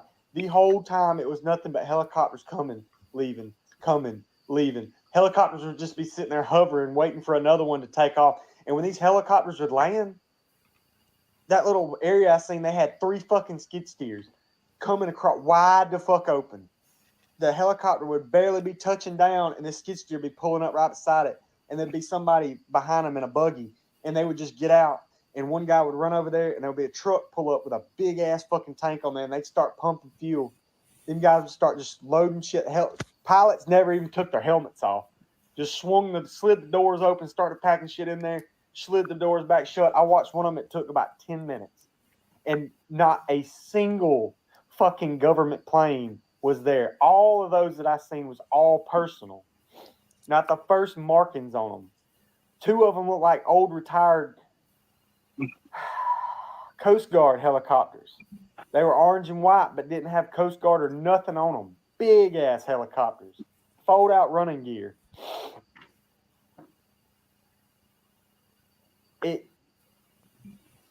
People just standing on the side of the road just looking. I mean, I had to sit there and just, once we got to where it's going, I told the guys that you just unload the trailer, it'll be fine. If you scratch it, do it. It's a farm trailer. Don't worry about it. I'll fix whatever's, I just had to kind of walk around and just look, and it's fucking gone. Like, that place is not, there's no recovering from that. Like, the banks are there's no where the town used to be. It's just boulders, log piles, log jams. I mean, there's no cleaning that up. That's 10 years in the making to get it even back half of what it was. But guys, what you're seeing on the news is nothing compared to what the fuck's going on up there. Them people are fucking hurting. I'm a one-man band. I'm doing all I can. We're going again Saturday, but our government's not doing shit. FEMA might be there. They just released today. FEMA does not have the funds.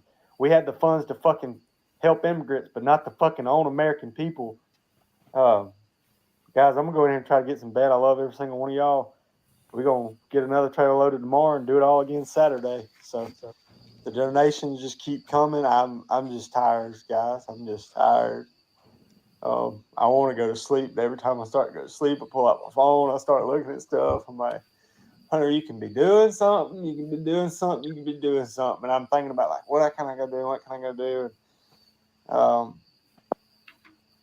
This it's dude just is heartbreaking. He's going on too much.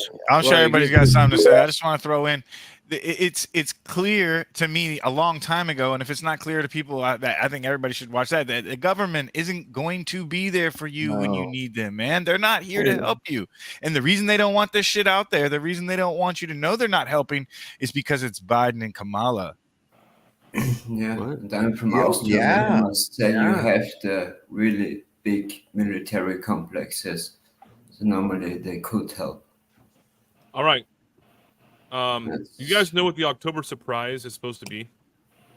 Well, every year they talk about it. So what is this one? I figured we're in the middle of it. Okay. This is actually one of the trivia questions I'm going to ask right now. So, Mike, don't forget. Cheating. I may have to remove it and just put it for an audience question. Okay, so back in the Reagan administration, I'm sorry, it was Reagan running against Jimmy Carter. Right. And they created this thing they called the October surprise, where it was about how they were trying to restrict the release of prisoners in a foreign country, like U.S. military or something like that. Iran. It was the Iranian hostages. Iranian embassy. There were American hostages held in the Iranian embassy after the Islamic Revolution, after they threw the Shah out. Yeah, I was over there in Turkey when it happened. What was it, 444 days? Yeah, I don't know. It was all a ploy to get Reagan supposedly elected. It was I think it was just an event just like anything else.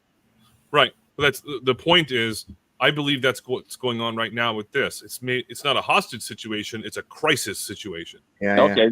Yeah. So it's the October surprise, and it's going to be used as leverage at some point during this selection cycle.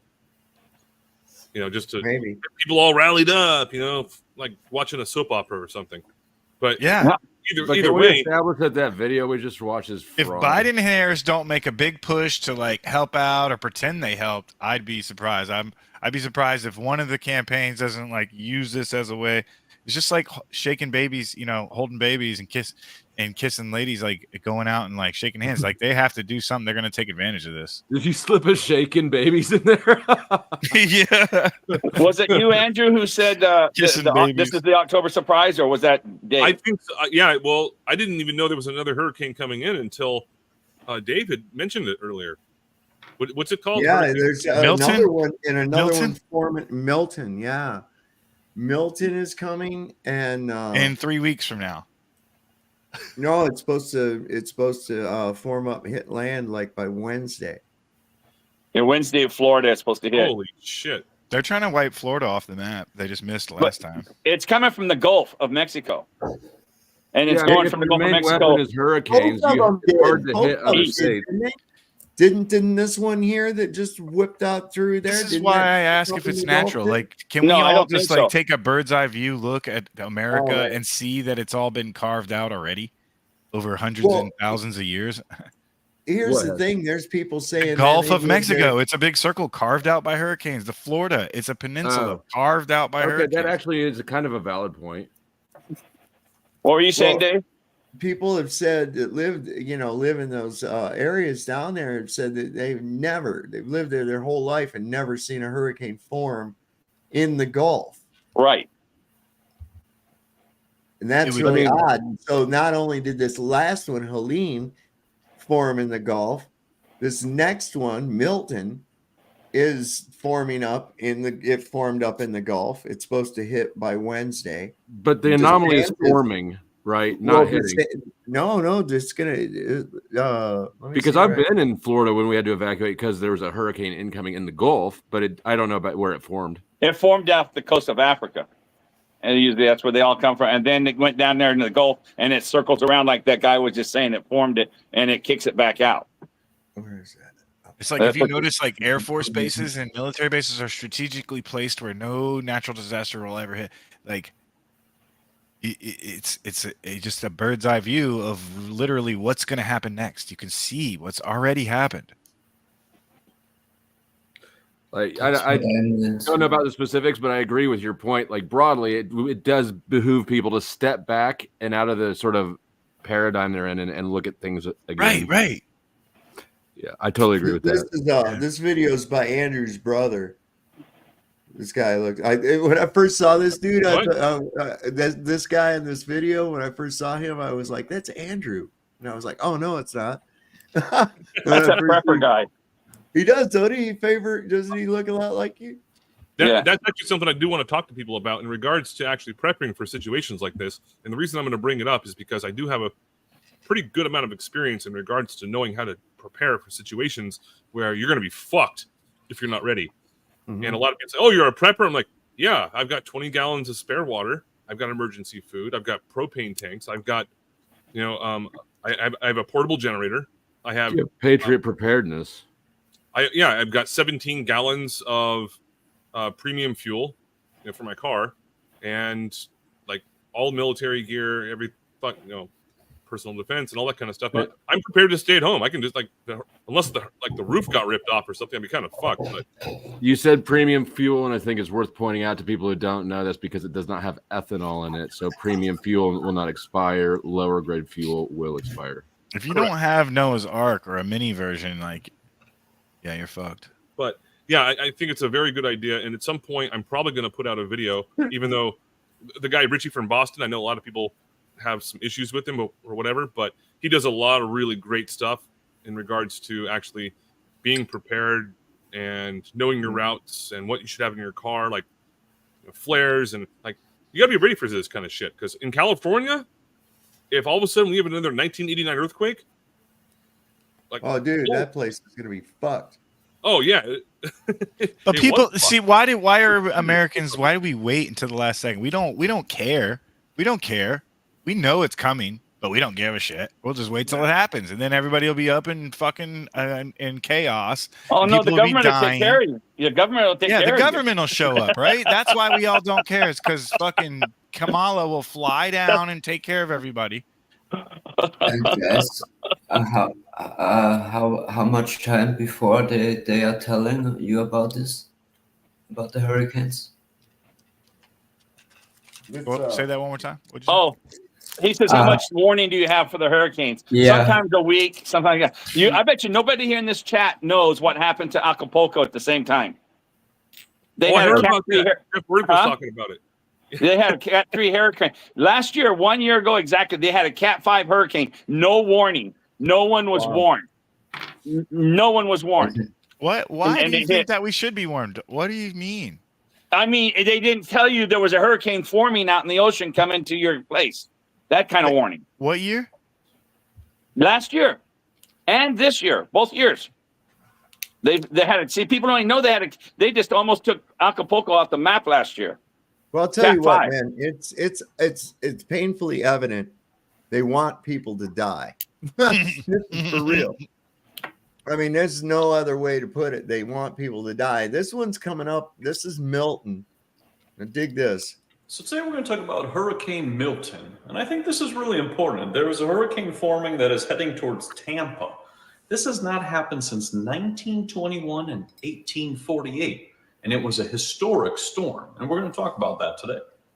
So when we look back in the past, 1848, we see 15 feet storm surges. That is absolutely crazy. And this seems to follow the same trajectory as the 1848 Great Gale, which is interesting. Now, the media is going to say it's climate change, but I'll show you something different. Hurricane and tornado control device patent. Check this out. This is a patent that has been approved. That's what's crazy. These look like cell phone towers or NextRad towers. They send signals into the sky and then modify our weather. So what is real? And just before Hurricane Helene happened, the skies were looking like this. Before all storms so happen, the skies seem to look like this. And so people are aware of other projects which have taken place. This is happening all the time. This is what's crazy. Like, they're trying to say that they're trying to do these things to protect us. But the question is what happens when it goes horribly wrong? What happens when you modify the weather and then the storm just goes completely out of control and you end up flooding everybody around it? That's actually what happened with Project Cirrus back in Florida. So if you're in the area and Hurricane Milton is coming, just be aware of all of these things so that you're not in the dark about natural disasters. I'll do a quick look and see if I can find if there's any updates on Milton. I love playing the devil's advocate. Hurricane. Huh? I say I love playing the devil's advocate now that I'm a conspiracy theorist because, like I said before, it naturally happens. They didn't have hurricane patent technology 200 years ago, 300 years ago. So clearly weather is real. It's not like every fucking storm that happens, we're all just, it was the government or it's the government. You know, it's not. It's not. Well, you're saying because they've had it twice before in history, way apart, and this is again way past the last one. So it's basically time for it to happen again. Well, it's not on a schedule. I think, but it's not. It's never not happened. There is natural weather and there is weather manipulation, right? Both can be true at the same. You can have weather control without everything being the result of weather control. Correct. I find it strange just to say it's like a hurricane season, you know. It's really, for me now, it's really hard to. It makes sense. It does make sense when when a cold front and a warm front collide. Are we not? I mean, we all went to school. We shouldn't have to. We don't have to go over that, but that's what happens when the seasons change. When drastic weather temperatures collide. When you have, difference in water in the ocean. It's because two different temperatures. That's the possibility there. There's Milton. It says will soon be a Category 4 hurricane and will hit Florida this Wednesday. Was that 4 hours ago? Yeah. No, I watched it earlier today. It was a 3, so now they've upped it to a 4, huh? Mm-hmm. Wow. Will soon be a Category 4. Let's see. That's 4 hours ago. That's under top stuff. What does it say back up there? Go back up. As FEMA admits what? They're out of money because they gave it all to illegals and funding foreign wars. They admit that they're out of money. That's why they're not going to help. Yeah, they said they're out of money. Well, then that's why. Well, like you said, they just want everyone to die, so they're going to come up with we don't have no more money, so we can't. They just want more money. They have billions of dollars sitting in personal. We have accounts with billions of dollars sitting in it in Virginia of tax money just sitting there. The billions. That's not a joke or an exaggeration. Unallocated tax money. Batcave. Place called Batcave, North Carolina. The fucking government came in there trying. They said, "We don't need you. Go on." They were in there fixing everything themselves. They said, "Fuck you. We don't need you." They told FEMA to get lost. Yeah, that's awesome. FEMA was just probably looking for the government is broke. It's a lie. What's the lie? No entity of the government, no branch of the government is broke. They're not out of money. I mean, because money is right. They can always inflate it more as long as you're right. They can transfer it. They can cut budgets. They can loophole. There's plenty of things they can do in natural emergency situation. Are you kidding me? They can bail out the car companies, but they can't fucking send helicopters to go rescue little girls. That's totally correct. When I was at the VA, we'd have a monthly meeting, and then we'd have like a big long 2-hour yearly meeting, where they would go over all the budget and everything that's going on with like the engineering department and the medical department, all this bullshit, right? And they were like, okay, so this year, Congress has allocated a certain amount of money to you guys for overtime. It's like, oh, okay, bullshit. We always work more overtime. So like, if we need more money, we'll just send a request to Congress. I swear to God, that's what they told us. That's how government budgeting works, right? You always spend more than you're allocated, so you can get more. And it's a continuous problem. But if you understand, like our economy, our currency is designed to be temporary. The dollar's not a permanent thing. It was never meant to be. It's by design. It's temporary, and it's sort of hitting that point in its existence where it's not really sustainable unless we keep boosting ourselves with emergency stimulus injections. Our economy needs these wars and these disasters to happen. You know, it's good that you say that, because I think I saw somewhere that it was like 0.3 of what it used to be. You know, it's 30 cents compared to the full rectangle of $1 that it was worth when it first came out. You're not, but you still carry that around as if it's worth one whole unit. It's not. It's worth a fucking third of a unit. But look, when the Fed came in, the first dollar was lent into existence to the U.S. Treasury at interest. So that means the Treasury owed back $1 in interest that doesn't actually exist in the economy because it hasn't been lent in, right? So when you scale that over time, the debt obligation gets unmanageable by the existing supply, and you got to keep hitting it with shots, or else the whole thing falls apart. It sounds to me like you've actually read the book, The Creature from Jekyll Island. I have not. I think I own it, but I have an economics degree, and I was a bank officer for 10 years. Oh shit, we need to have a talk. I'll put my information in the back. Cool. But I was about to ask a question. I forgot what the fuck it was. But yeah, anyway, to just kind of wrap the thought up, is the dollar's what runs the world, right? The currency, the global reserve currency, is the most powerful thing you can have probably on Earth. And since this tool is getting ready to expire, it's getting weaker, you know, I think they're trying to milk the life they can out of it and also soften up all the hard asset situations as much as possible, so that when this one finally eats shit, we need to come out with a new replacement, probably a CBDC. That's my personal theory as well, is that they're exhausting these funds. They're exhausting these things so that they can expend it and say, we're out of it, we don't need it. That's what COVID was for, to just roll out these stimulus checks. Like, oh, now we're out of money to give the people. We don't have to give back to them anymore. We gave them a whole bunch of money. Mm-hmm. See, and I view it similarly. I think that was actually about squashing smaller property ownerships, right? Absolutely. Business ownerships primarily. Yes. Consolidating those resources into the hands of the powerful few while we can, right? While we have time. Now we're going to squash the real asset ownership into a smaller class. Hey, Dave, can I share my screen? I'd like to show people this. If people don't think that we're not moving into some sort of like digital robotic era, they're just going to get steamrolled. Okay. Oh, so, a little overachiever. Okay.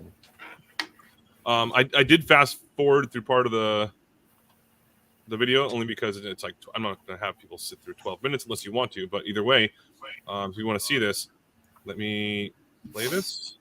All right. And this is I have to pee, but this is fucking crazy.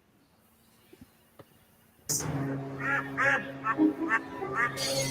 we just put a camera inside the hurricane tank so that you could see what it would be like to be in a Category 5. Do not recommend.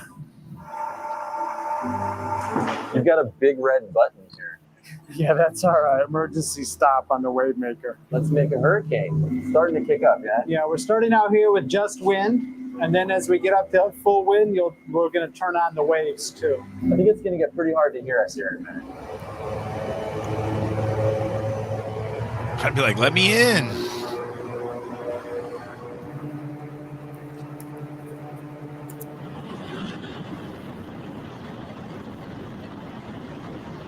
Can you estimate how fast this is right now? It was up to full Cat 5 strike there. So more than 165? Yeah, more than that now. Wow. I'm glad we're out here, not in there. Yeah, definitely. Seeing Category 5 hurricane winds from literal feet away was pretty awesome, and also kind of terrifying because I remembered those winds are powerful enough to do stuff like this. Yikes.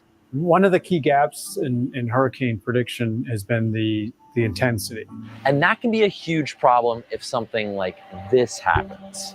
In 2017, Hurricane Maria intensified from a Category 1 to a Category 5 storm in just 18 hours, leaving those in its path little time to prepare or seek shelter, and ultimately causing more than 3,000 deaths on the islands of Dominica and Puerto Rico. Hurricanes can grow from dangerous to potentially historic levels of destruction in basically no time flat. So being able to predict several days in advance whether a hurricane will be powerful could allow more time for evacuation and save lives. This storm machine is already helping scientists better understand how hurricanes grow. As a hurricane's winds blow over the waves, the rough surface of the ocean exerts a drag on the storm, sucking energy out of it, similar to how friction slows down a sliding object by removing its kinetic energy. What we'd expect is, as a hurricane gets stronger, rougher seas and bigger waves would suck out even more energy, preventing storms from growing too quickly.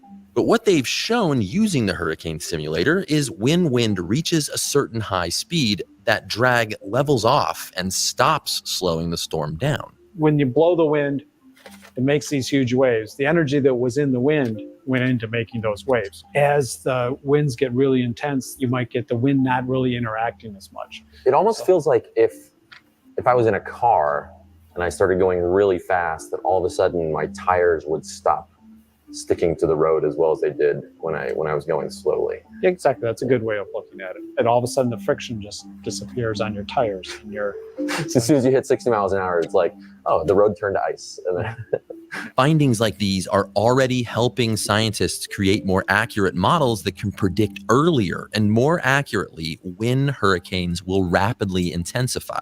What makes this giant hurricane lab so special isn't just the intense winds or crashing waves. It's being able to observe both of them as one interacting system. Because if we didn't have the waves coming in, then we wouldn't really be able to look at very many problems. People tend to think of, oh, storm surge. That's, you see a 5-foot storm surge or something like that as a forecast and think, well, my house is at 8 feet. I should be fine. Well, that doesn't take into account that you have 150 mile an hour winds pushing that water towards you. You'd have waves coming in that are huge waves breaking just giant bore of water. Water's heavy. Yeah. Water is really heavy. Try to take a 5-gallon container of water and walk a long distance carrying it, right? It's a lot of weight. And so water is 1,000 times heavier than air. So when you get a wave hitting the structure, that's tremendously more loading than the air alone.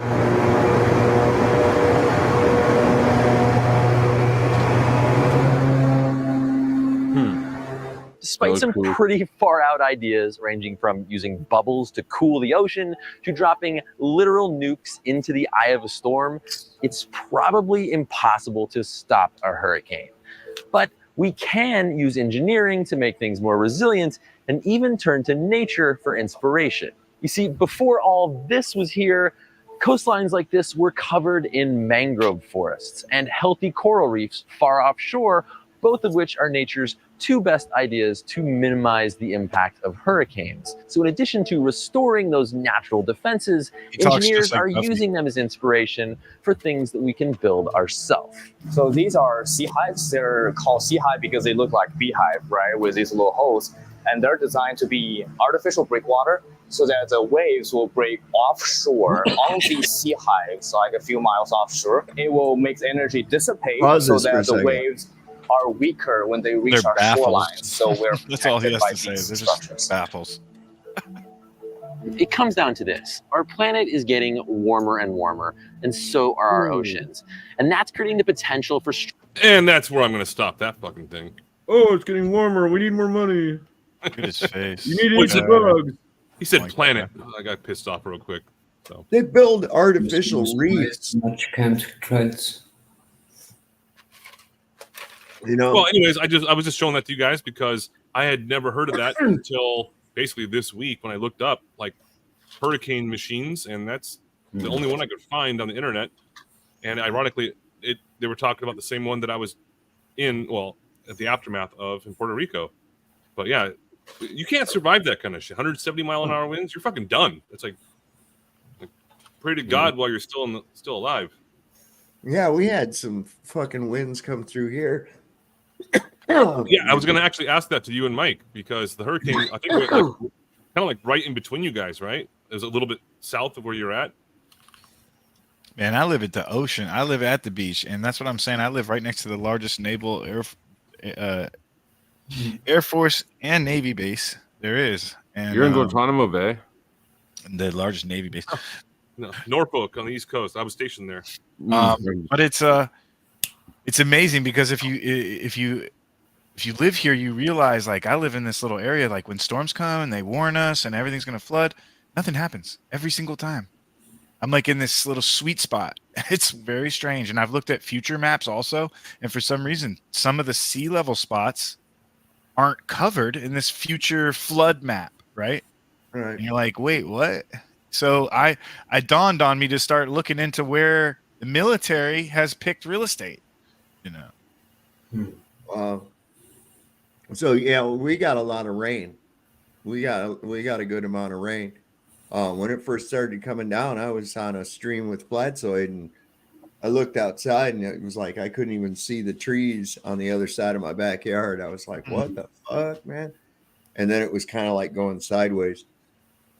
But that's about all. I mean, we had a little bit of standing water. Few people had power outages around here. A little bit of flooding in some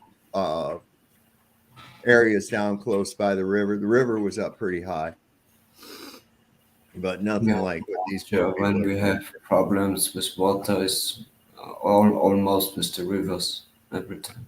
I've never seen such an inland hurricane. This was a very strange one here. Yeah, and that's the Had whole it not thing. wiped something else out, it usually wipes on the edge, right, Dave, and then dies. And that's the Gulf or the edge of Florida or whatever, North Carolina. I was thinking Kitty Hawk was going to get just obliterated. Nothing happened. It came up the other way.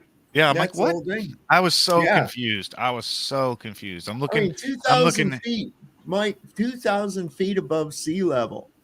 Those fucking flooded out places are 2,000 feet above sea level. And you know what? Oh, I don't. Before I forget, because the video was playing, I saw a video of them ladies screaming about hearing trumpets. They were recording, and they're hearing this wah. You know, like what? Like what the fuck was that? That's some straight up like aliens, like, or whatever you call it, War of the Worlds shit. And so then when they say that they're steering this or creating it or whatever, it wasn't hurricane trumpets. Like, it wasn't sirens trying to warn you. It was something else that it was like the Wall of Jericho. It sounded like a shohar. Did it sound like a shohar? It did. Is that the ram horn? The horn, the weird horn thing. But it was like, a million times louder. The Baphomet horn. The Baphomet horn. Isn't that what Gabriel or not the cock is? Who played Joshua? Who played their trumpet and the walls came down? Joshua. Yeah. That was a shohar that he used. And maybe that was a frequency weapon. Or a steering device or something along that line. I've been trying to attack people with my kazoo for my whole life, and I've never hit the right frequency. I'm trying to hit the brown note. Like, you just wait. You'll be sorry when you shit your pants. Yeah, try to play it at somebody like, what the fuck are you doing? Trying to hit the brown note. You'll see when you get home, bitch.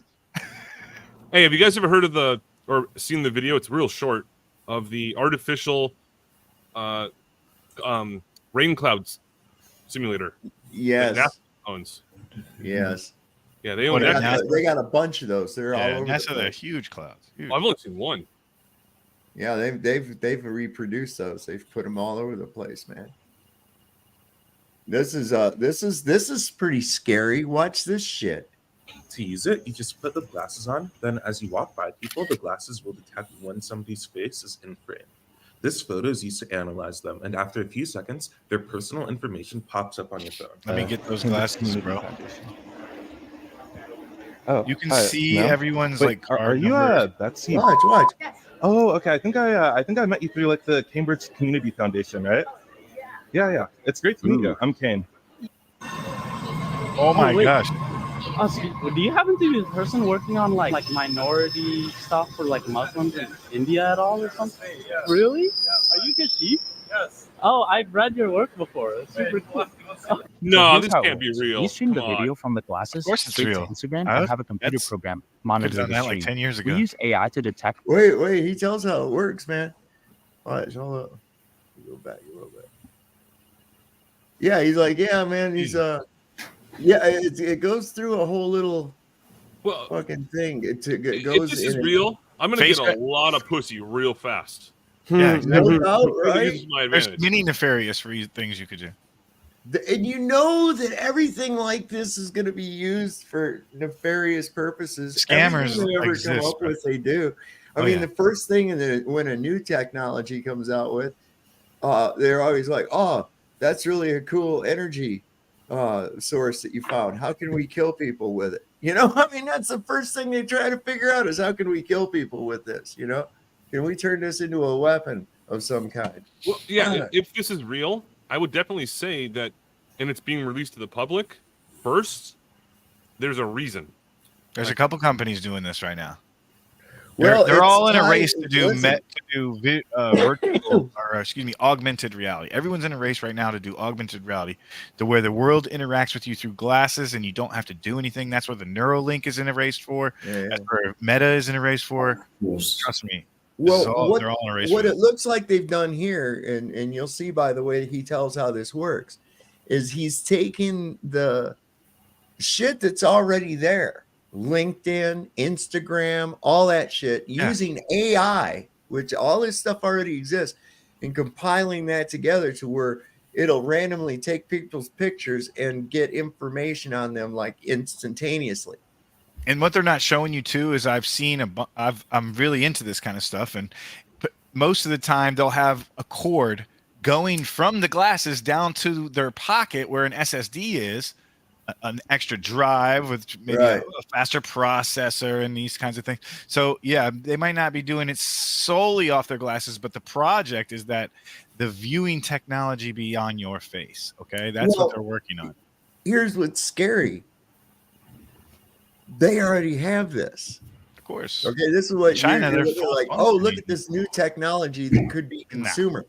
Look, they already have this shit out there, but you're not using it. But they are, right? All they have to do is they're like, as soon as they check out like one of our videos or one of your Facebook posts, boom, boom, boom, everything about you is brought up right there. Every bit of information about you, they know everything about you based on your online profile now. This is scary, man. You can ask And ChatGPT with right AI, now about you. It's bad. Yeah, I mean, it'll tell you all about you. And even that's what I'm saying with AI. It's fucking. This is really bad. This is not good. I remember 10 years ago, you could look yourself up and not find much.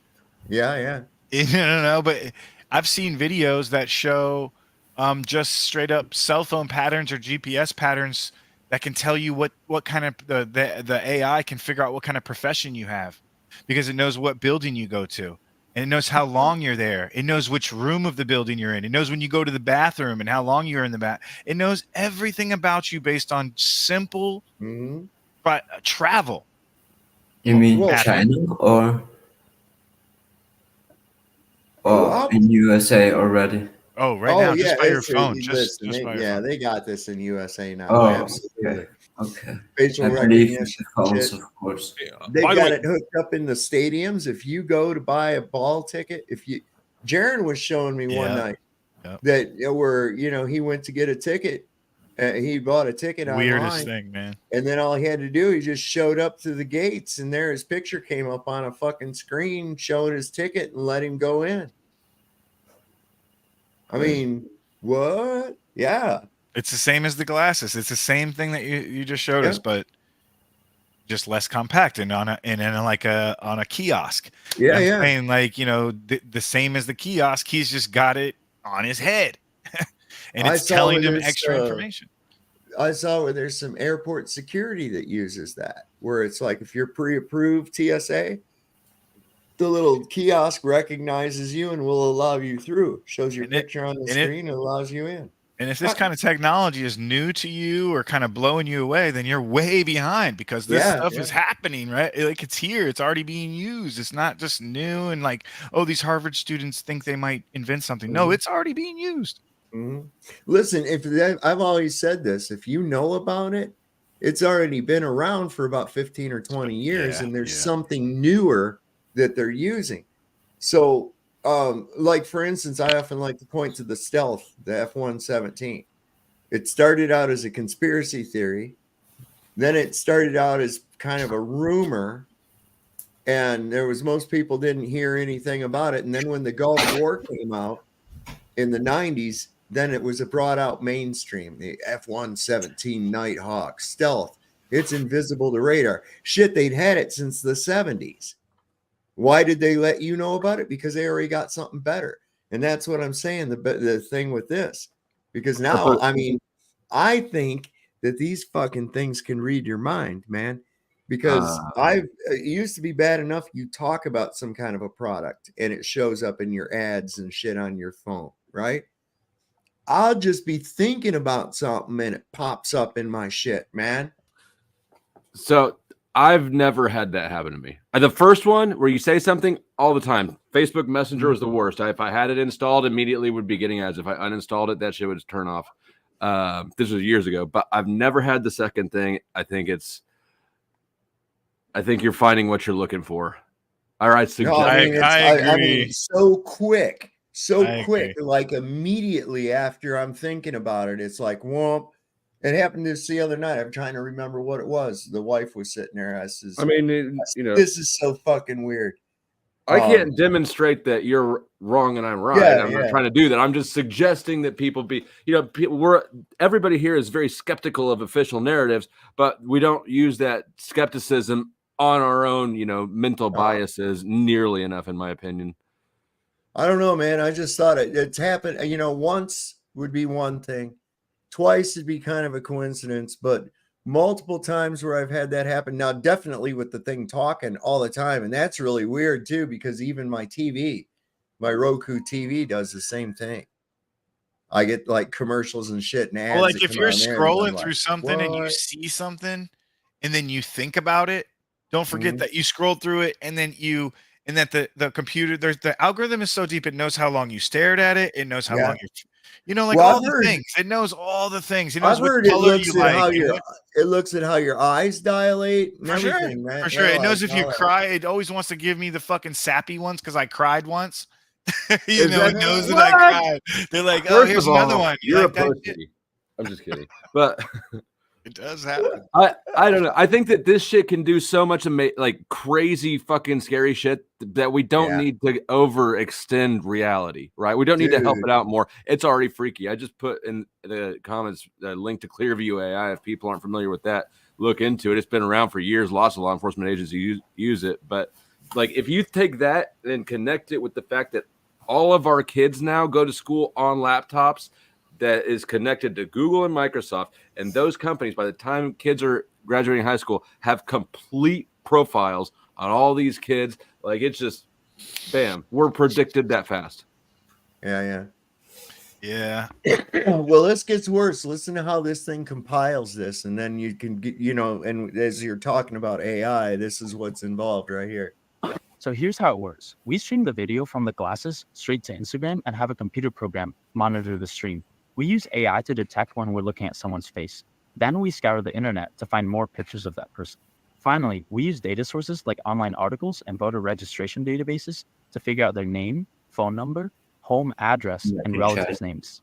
And it's all fed back to an app we wrote on our phone. Is your address for Valley? Yeah.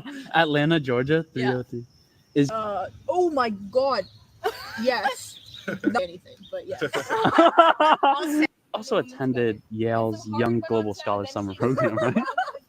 Really? Yeah, these are me. It's not surprising to me because facial recognition, search the internet, super easy. Hackers can do more than that. Right. Well, that's the whole thing that LifeLog, aka Facebook, was developed by DARPA for.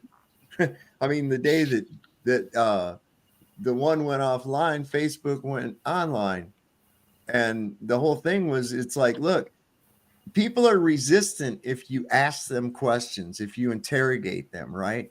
But if you make it fun, they'll tell you everything. Put up Find little out what kind of polls and bread you stuff. are. Yeah. Find out what kind of bread you are. I know, right? And so consequently, this thing, you know, it's personality analysis, all kinds of what kind of bread you are, you know, shit. Gas station simulator. Yeah, it's yeah, and they really this thing is studying you. And yeah, it what a mind control device.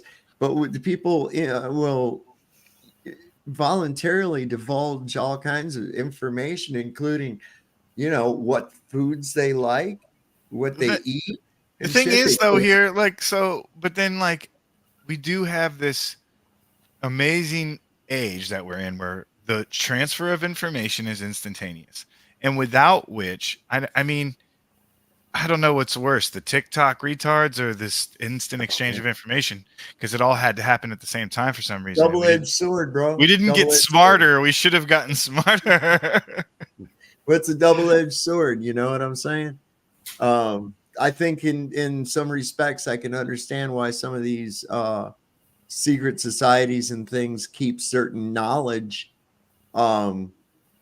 secret, because totally you get know it's like giving Zippo lighters to fucking chimpanzees. Yeah, true. You know, not a good idea. They're not judicious enough to not just light shit on fire. So I think no. that's the symbolism of the Illuminati pyramid, is that there's a very tiny ratio of enlightened individuals at the very top. That's my Yes, theory of on that. course. Is that the rest of the bottom is the big part of the pyramid that they, you know, they're dumb. Yep, How can we yep. help the people if they're retarded? Right. So these poor little like- retards. Sorry, dude. Here's like It's my hard to intro. be mad at him for it though. Like as much as I am, and I Let like, it do it resist with it, it's us, like, though. all right. But you know what? Do I trust any of these people? Nah. Motherfuckers think that shit becomes that all this shit becomes vitamins when the government puts it in your water. Like fluoride's not still a neurotoxin. I love fluoride though. A lot of places getting rid of Crazy. fluoride. A lot of places getting rid of fluoride. You remember the story of that one dude who was in charge of the water supply for whatever his town, and he was not putting the fluoride in the water for decades before he got caught. You make it sound like a bad thing. No, it's an awesome He got thing. caught. I don't remember. He got caught. I mean, he got caught. Finally, he got caught Before for he it. got glorified. But no, but like he was acting like he was putting the fluoride in the water, but he wasn't, and he finally got caught and got fired for it. I got to look it up because this dude deserves. This dude is a hero. That's sad. Right up there with Killdozer. I had a good friend. He said he was a long time in America, and they started with this fluoride.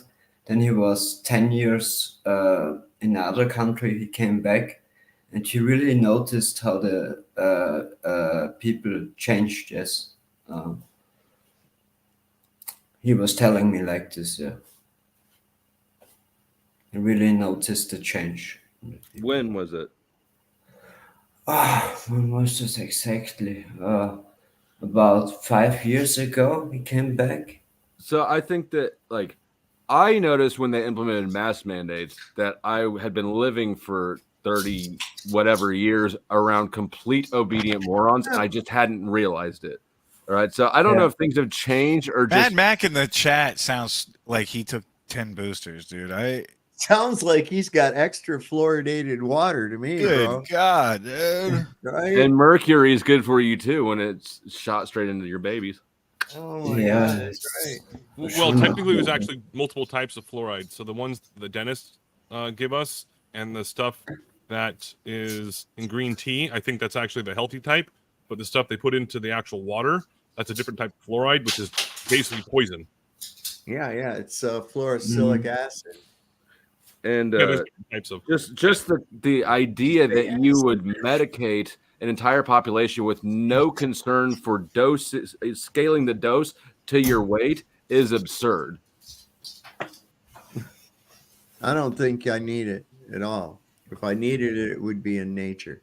Okay. You've already had too much of it. About You this can tell. Yeah, all the artificial shit. So I got to get going here pretty quick. Right on, brother. Yeah, I'm gonna shut it down here. I've been going on way too long here Can you tonight. please read? Can you please read your headline to us before you go too as well? What's that? His headline. I need to know what it says. Oh, underneath my name? Yeah, some kind of code. Oh, that's P equals I squared times R.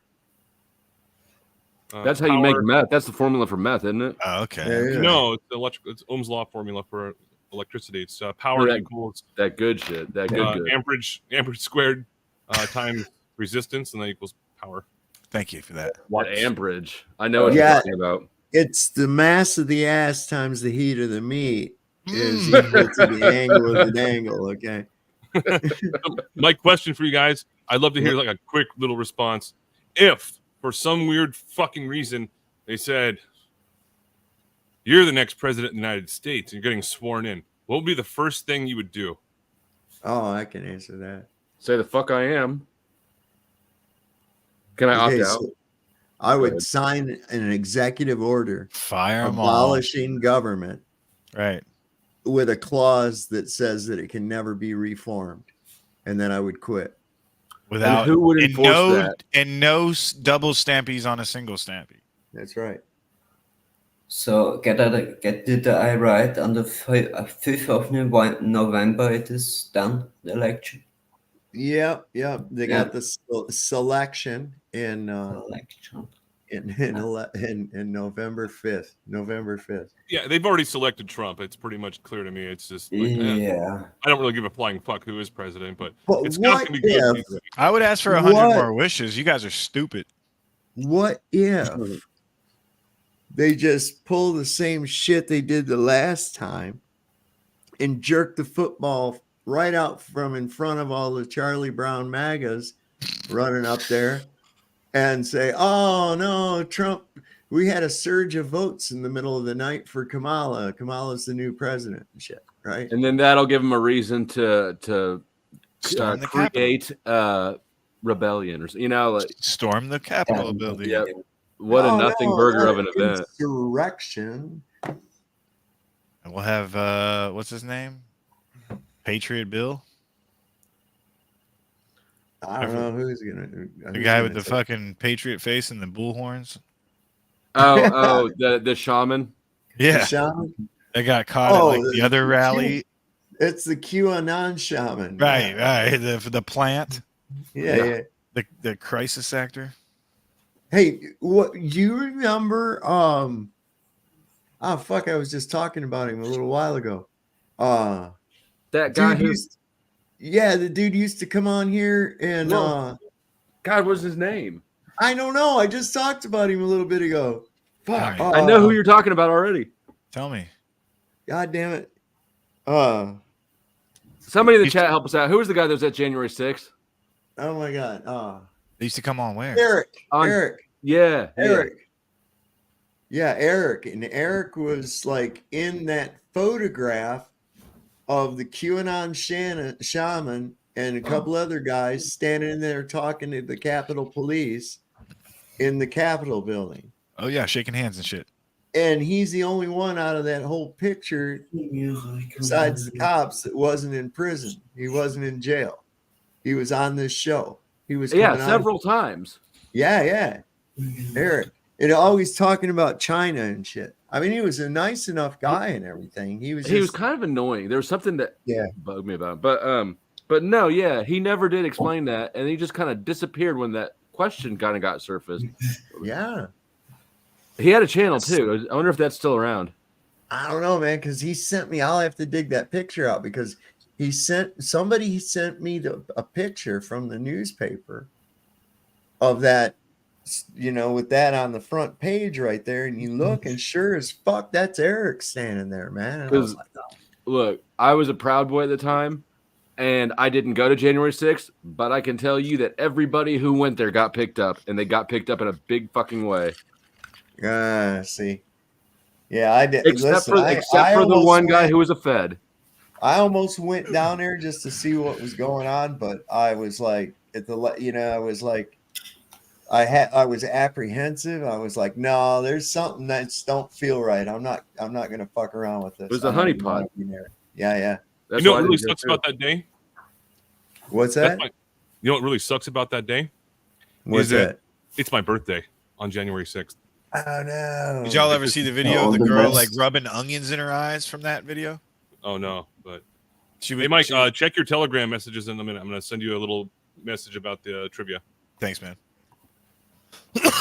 she was caught, I guess, because she was on the mainstream media and she was crying because somebody like bumped into her, or she was trying to say like the police maced her or something. But in the video, you could see that she was holding a fucking onion. And somebody else, then another video resurfaced, like somebody was standing and secretly recording her while she was rubbing the onion in her eye. So, oh my god! It just gets weirder and weirder. Yeah, listen, this is, like I said, this is all a big show. It's a big show. I want to see how they're gonna play it out. Of course. What do It's you the think? circus. What's that? It's the circus. Bread and circuses. Oh my National God. politics is the circus. People engage in it, and they think that they feel like they're doing something productive, but they're not. No. Wow. All right, guys, I'm gonna start shutting her down. I'm gonna go around if Thanks, so. right on, Jam. Thanks for coming on tonight. Flo, you got anything coming up? Man, what time is it? I'll Yeah, probably do yeah. a short live in a little bit here. I don't have anything set up yet, but it's early enough, and I slept in late today, so I probably go live in a little bit. Yeah, it's 1:31 right now. What is your channel? Flow State. I'll drop the link in the chat. But yeah, it's mostly open panel, but like to try to find a central theme for my channel is damn near impossible. Gotcha. Gotcha.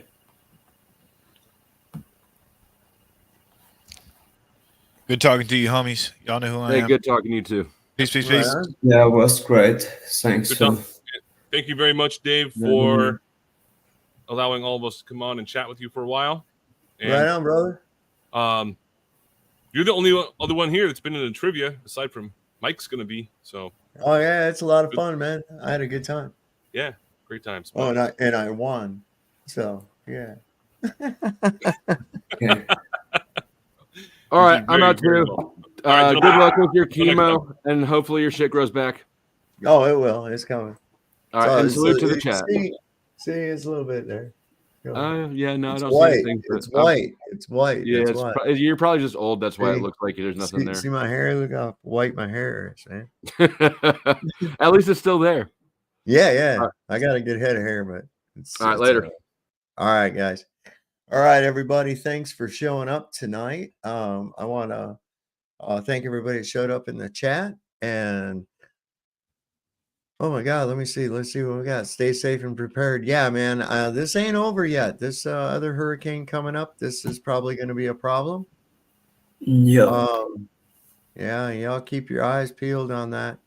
I believe But you. anybody, like I said, they're calling for some shit to happen starting today. This is now October the 7th, which of course is the anniversary of the Hamas hang glider attack on Israel a year ago. I can't believe it's been a year.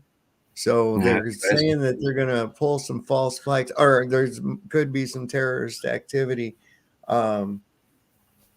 happening as a result of that. So heads on a swivel, keep your eyes on the skies. You see any Arabs hanging from hang gliders, man, take cover immediately. So anyway, It's not a love soul, yeah, that's true. Yeah, you got to be careful, man. We got that's really see them true. coming down on you. They got stealth hang gliders now too. I understand. They've been Yeah, working out. no, Yeah. Not a joke anymore, no. Yeah, they'll be all right. Sadly. But so, All right. have a great. All right, Was thanks a for coming pleasure, on. yes. Yep, good night. So, as we always like to say on here, don't forget the Lord loves a working man. Don't trust Whitey. and see your doctor and get rid of him, he'll probably kill you. We'll talk to you next time on Sovereign Soul Unchained Mind. Good night, everybody. I remember when I lost my mind.